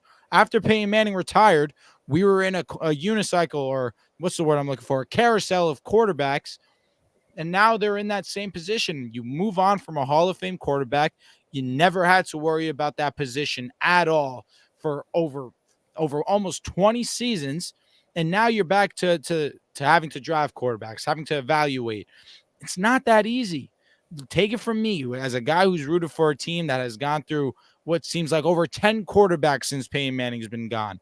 So I think that Tomlin, now we're having the conversations of them even needing to move on after his first, or what's seeming as if they're on trajectory to have his first losing season. At least you guys are being kind about it, saying, hey, you move on, you can go to a new situation, you could still be great. To me, I still think that he should stay the Steelers head coach. He's not the reason that they're losing, outside of the fact of, hey, yes, personnel-wise, hiring staff, You can be critical of him there. But at the same time, I mean, the defense still playing some solid ball. It's the offense. It's the quarterback. They don't have a guy that can go out there and do a job. Kenny Pickett could, but at the same time, Kenny Pickett, you understand what you're getting from him. In those first 3 quarters, he's average, gets into the fourth quarter. Suddenly he's Peyton Manning. No doubt. But I'm not finger pointing at Tomlin. I think that he's been a model of consistency for so many years. As the Steelers head coach, still was able to reach the mountaintop. To me, I think moving on would be a bit harsh. Does he need to do a better job of hiring coaches to better his players around him? Fair enough, particularly talking about that offense. But at the end of the day, I can't look at one season and think that, yeah, it's time to go, Tomlin. You're just not the guy for us, when he's shown us he can have success. I don't think it's been one season. I think it's been 13 seasons of not living up to the moment. I think Mike Tomlin is an overrated head coach. Since 2010, the quarterbacks that the Steelers have beat in the playoffs have been Joe Flacco, Mark Sanchez, Andy Dalton, Matt Moore, because Ryan Tannehill got hurt, and Alex Smith. The issue is that since 2017, I believe it is, the Steelers have not won a playoff game. And in the past, where they've been able to beat the bad quarterbacks, they're not able to anymore. I mean, they lost to Blake Bortles. They lost to Baker Mayfield, who at the time the world wasn't sold on, and we could still say he's an average quarterback. I mean, we could say it's just 1 year, but it's not. I mean, this is a team that has not been able to get the offense right, and he's had a hand in drafting these players. You look at their last 7 first-round draft picks. Oh, no. Broderick Jones, Kenny Pickett, Najee Harris, Chase Claypool, Devin Bush Jr., Terrell Edmonds, and TJ Watt. And if we're going even further to a year back, Artie Burns. I see one hit. That's TJ Watt. If we're being generous, home run, grand slam. It's 2.5 if we count Najee, which I wouldn't, because drafting him that high, I think, was still a mistake. And his Broderick rookie year Jones, was pretty good. He actually had averaged someone 4 that yards per dump carry. off. He did, but he was pretty great as a receiving back. And I'll count Broderick Jones because he's a rookie. He's been good. That's being generous. So we're talking about in the last 8 drafts, if we're being generous, you have drafted 2.5 players. Chase Claypool is not on the team no more. Joey Artie Porter's Burns been good. Terrell Edmonds, he was 2nd-round pick. So Artie Burns, Terrell Edmonds, Devin Bush. I mean, all those guys are not on the team anymore. First? Chase Claypool was. Well, he was like the 45th pick because of the Minka Fitzpatrick trade. But he wasn't the first pick that year. Over Jalen Hurts. I apologize. The first player taken in their last 8 drafts. Claypool that year, they didn't have a first round. He was the first player taken. They had a good draft this past NFL draft. Broderick and Joey Porter, really good picks. Nick Herbig. It was a fantastic draft. And Joel, I don't know if you have more to that point, but it shows something very important. At the end of Kevin Colbert's run as GM, because he built basically 2.5 Super Bowl winning rosters, or Super Bowl quality rosters, because they didn't win in the 2010s. But he was outdated as a GM. The Steelers started to swing on just what we needed the absolute most, and they're a desperate team, taking Artie Burns over way better players on the board, Devin Bush over way better players on the board, because they're just compensating for the biggest need, what screwed them the most. And the 1 year they took the best player available was TJ Watt out of Wisconsin, a converted tight end who was a star immediately. But the moment Omar Khan came in, a more innovative and open-minded GM, the Steelers' draft philosophy shifted back to taking the best player on the board. That was Joey Porter, Keanu Benton. And I think much like general manager, for the Steelers to get in with the times on the field, they need to get in with the times behind the scenes in the front office and on the sidelines as head coach. So they've gotten a good start with Omar Khan. He's done a nice job in the last year. But I think they need to go and swing big for Ben Johnson or Eric Bieniemy. One of those two minds to add some variety to their offense, and then you get that extra first-round pick. Without a quarterback, you can't do anything, bud. But what if you actually get somebody to develop that quarterback? Like Matt Canada is the worst possible. If you could give me the absolute worst, I think it would be him personally. And Agreed. it seemed like all of that really limited Kenny pre-snap, where he couldn't diagnose blitzes. And a lot of the time, they're not making pre-snap slides. And so it opened up the offensive line's woes. And the run game predictability made everything third and long. I recognize Kenny Pickett's got moxie, and he steps up in high-level moments. And those traits, when it says, to hell with what my coach is saying to me, I'm going to make a couple of big plays, I think speaks that intangible characteristic you see in a first-round quarterback. Even if the tools are completely average and he's playing like a backup, I think the moxie is there for him to develop. I don't think Kenny Pickett's that good, bro. I'm gonna be honest. Neither do I don't think Kenny. You try to talk yourself into it. You try to. And listen, I'll say this: if they don't move on from Mike Tomlin, they better make it a point of emphasis to hire a good offensive coordinator. He has to start building a great staff again. And I think that's the biggest thing. If you do want Tomlin to stay, he has to get back into hiring great coordinators. I mean, it's not something that we haven't seen before. Dan Campbell brought in Brian Johnson. DeMeco Ryans has Bobby Slowick. I mean, it's possible, but you have to find the guys and you have to lure them into your building. So that's number one. You can talk about all you want, Drew, with the quarterback and not having one, but he picked the quarterback. So that's a knock on him where you pick this quarterback. And what are you supposed to do? There was really no good one. There was no good ones. Sam Howell. Don't draft one.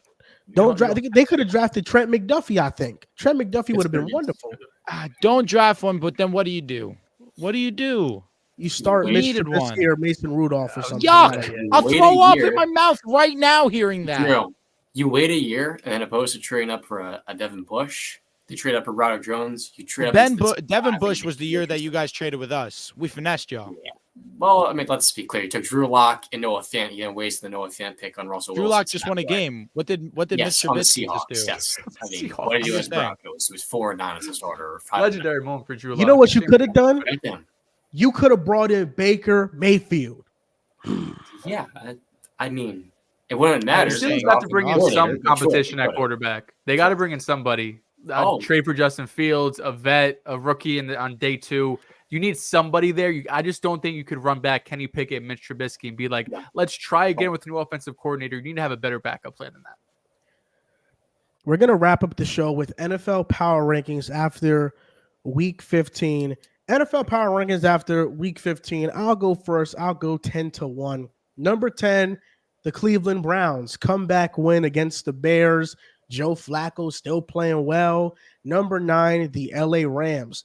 This team, week by week, is looking better and better. And Matthew Stafford is the best quarterback currently in the NFC. The stats might not prove it, but he's the best quarterback in the NFC. Joel, let me ask you, are you part of Ramley? I like Matthew Stafford. I'm not part of Ramley. I respect Ramley though. You know, I got some things from them when he likes Matthew Stafford now, Joel. He likes him now. Bro, it's actually disgusting. We could have saved so many arguments 2 years ago if you just stayed this way. I always like Matthew Stafford. I don't know what you're talking about. I always like Matthew Stafford. The argument was if I trusted him in the playoffs, but I never disrespected Stafford's talent. What am my brother going to do? What am my brother going to do? 3 game-winning drives. Stop playing with the boy. Number 9 is the Rams.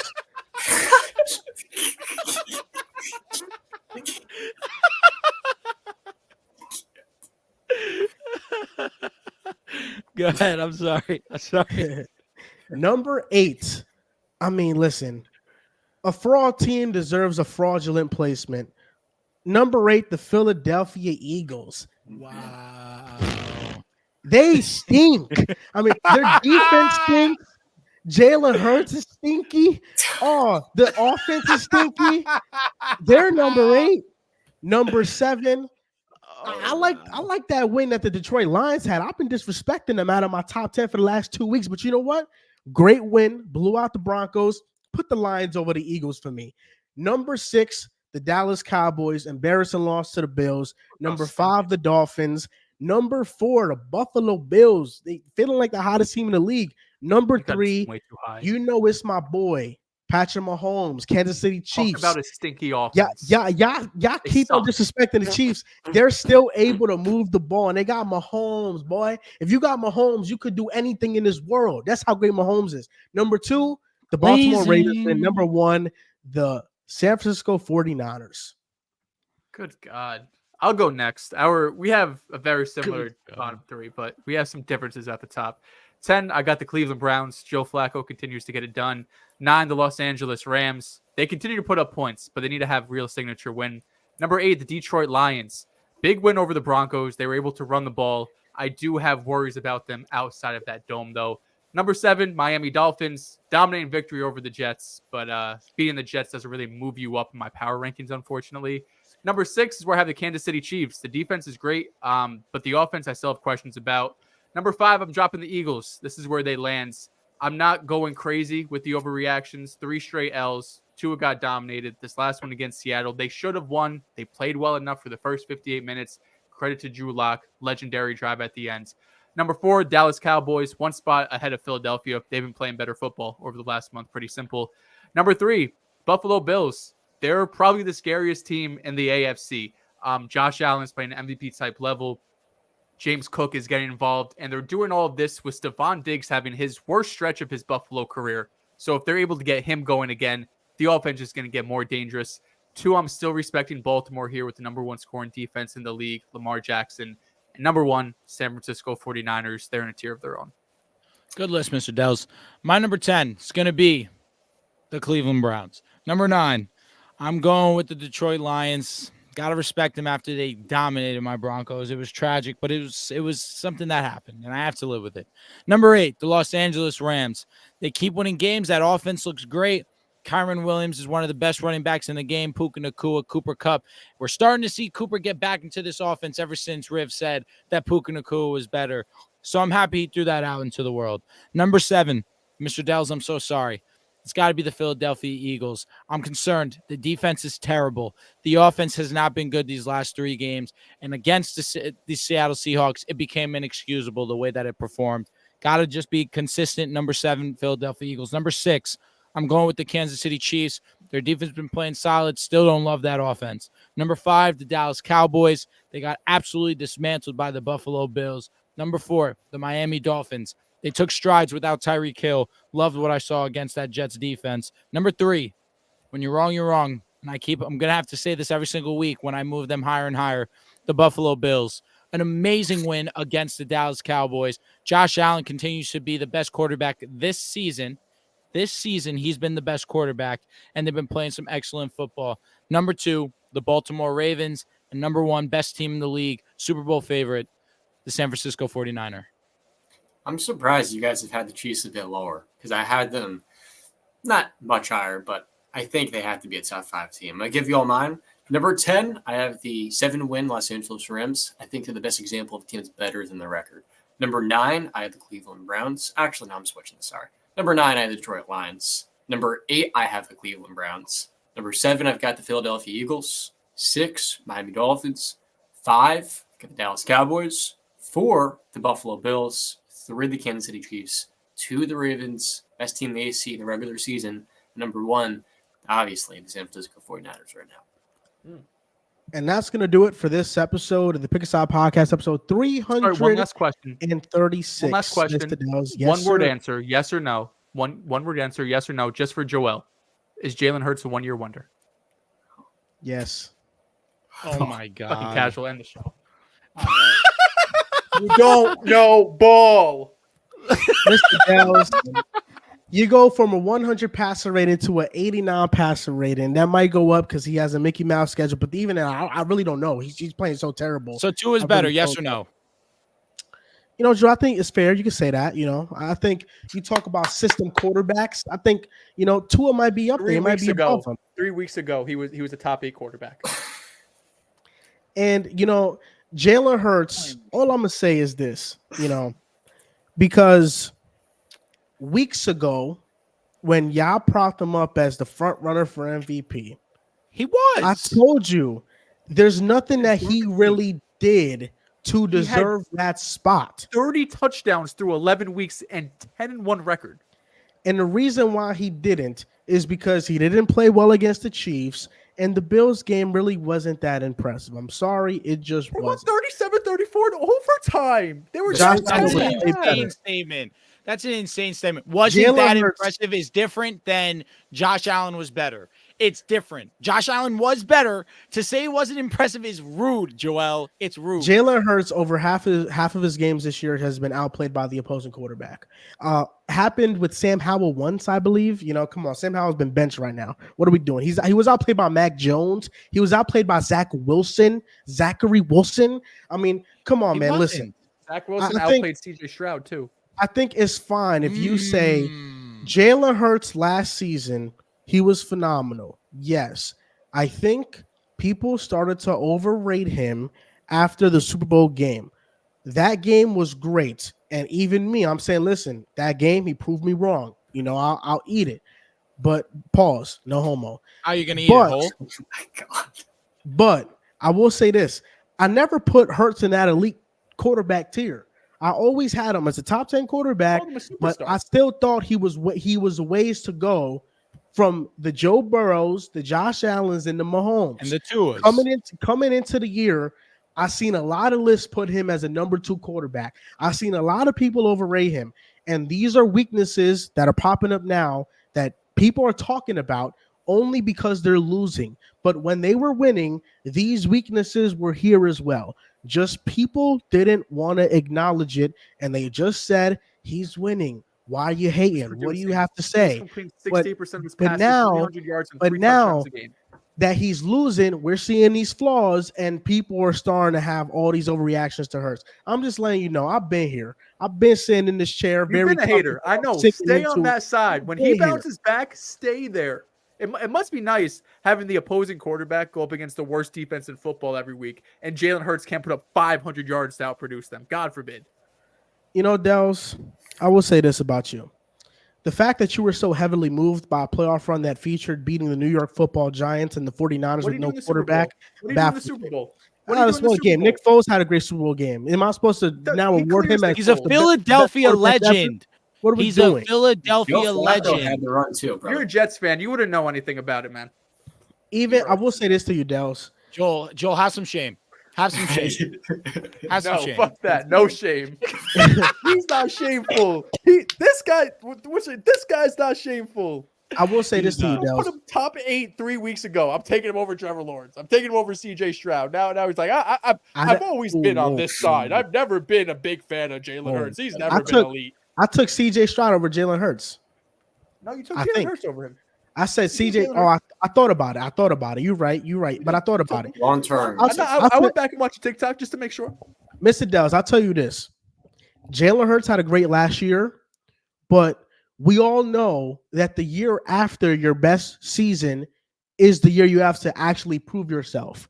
And Almost to this everyone's point, going to regress after an MVP-like season. I don't think Has Patrick Mahomes regressed this year? I think he has. statistically, yeah. I mean, yeah, sure. I mean, When you put up an okay. MVP type season, it's very difficult to duplicate it the year after. You can go through all the MVPs. seeing It's very Mahomes difficult. playing. That's why there's not a lot of back-to-back MVPs. It's hard to have amazing season. You're going to regress a bit. He hasn't had a good Okay. 3-game stretch, but the 10, 11 games before that, he was still playing at like a top 5 level. okay. But the difference is that usually when What happened to quarterbacks one-word regress, answer? I'm hungry. sorry, Drew. The difference is that when quarterbacks regress, it's often because they lose a ton of talent. Hurts lost a He coordinator. lost the which- offensive coordinator. Okay, Shane Steichen is a great play caller, but you still have AJ, you still have Devontae, you still have Dallas Goedert, you still have one of the What best. happened to Matt offensive Ryan line. after when he lost Kyle Shanahan and he still had Oh. Julio? He had great He held seasons. all those guys. He had great seasons still. It was You as know great that, as the right? MVP year. Jalen Hurts is still going to have a top 10 statistical season. But Matt Ryan was still a great borderline top 10 statistical season, borderline. And total Borderline. yards and total Why? touchdowns, he'll be top 10. Total clean. touchdowns. Borderline. He's still up there with the He's best of already them. top So 5. when we talk about that, Hurts hasn't really lost much. Like Mahomes lost Juju, which isn't a big name, but when you talk about what they lack in the receiver room, that was a huge loss. But And he lost the enemy.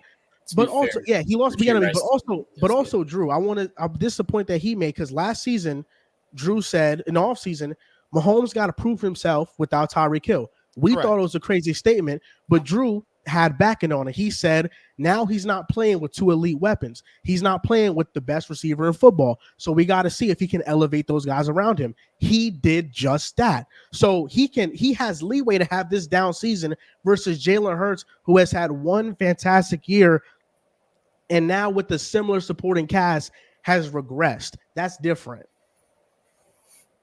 Good night. One word answer. You've made your side abundantly clear. I don't got a word to say about you. Dehls, is Mr. Jalen Hurts closer to a system quarterback or a bona fide franchise quarterback? Bona fide franchise quarterback. Look what he did at Kansas City last year, man. Second MVP voting, damn near won the Super Bowl. That's a system quarterback. Give me fucking system quarterbacks all day. Best a system quarterback's going to win the Super Bowl this year. It's going to be lit. Carson Wentz or Jalen Hurts? Philadelphia Eagles version. Jalen Hurts. Jalen Hurts. Jalen Jalen Hurts. You think it's a clearing? I mean, the guy that replaced him won a Super Bowl that same year. He was still phenomenal, though. Carson Wentz was tremendous the second year, brother. He was great. Carson Wentz was Nick Foles was fire. Carson Wentz at one point was throwing to nobody and had 27 touchdowns and 7 interceptions. That's what was that 2019 year? Is that the one? 2017. Yeah, he was OD. 19. Riv is not here today. He put the task on Dehls to defend Jalen Hurts' honor. I've debated with Riv about the Eagles for years now. I will tell you one thing. It's funny that once we got him to start really supporting the Eagles and Jalen Hurts, that's when they're kind of on the downtrend now. I find it ironic, but I will say this. We all kind of know he's not fully sold on Hurts. We all know that. The way that I used to debate him about Carson Wentz, he was fully sold on Wentz. He thought Wentz was Hurts. that. No, he didn't. He thought Wentz was that guy. He hates Hurts. He hates Hurts. Not Wentz. He loves Wentz. He hates Hurts. There's a reason why he has a hesitancy on Hurts. He's seen it a little bit, but he got to see more. And I know he's defending his guy, but I know how Riv really feels, and he gonna be here in the next couple of shows to talk his talk. But that's my piece. Fuck the Dehls curse.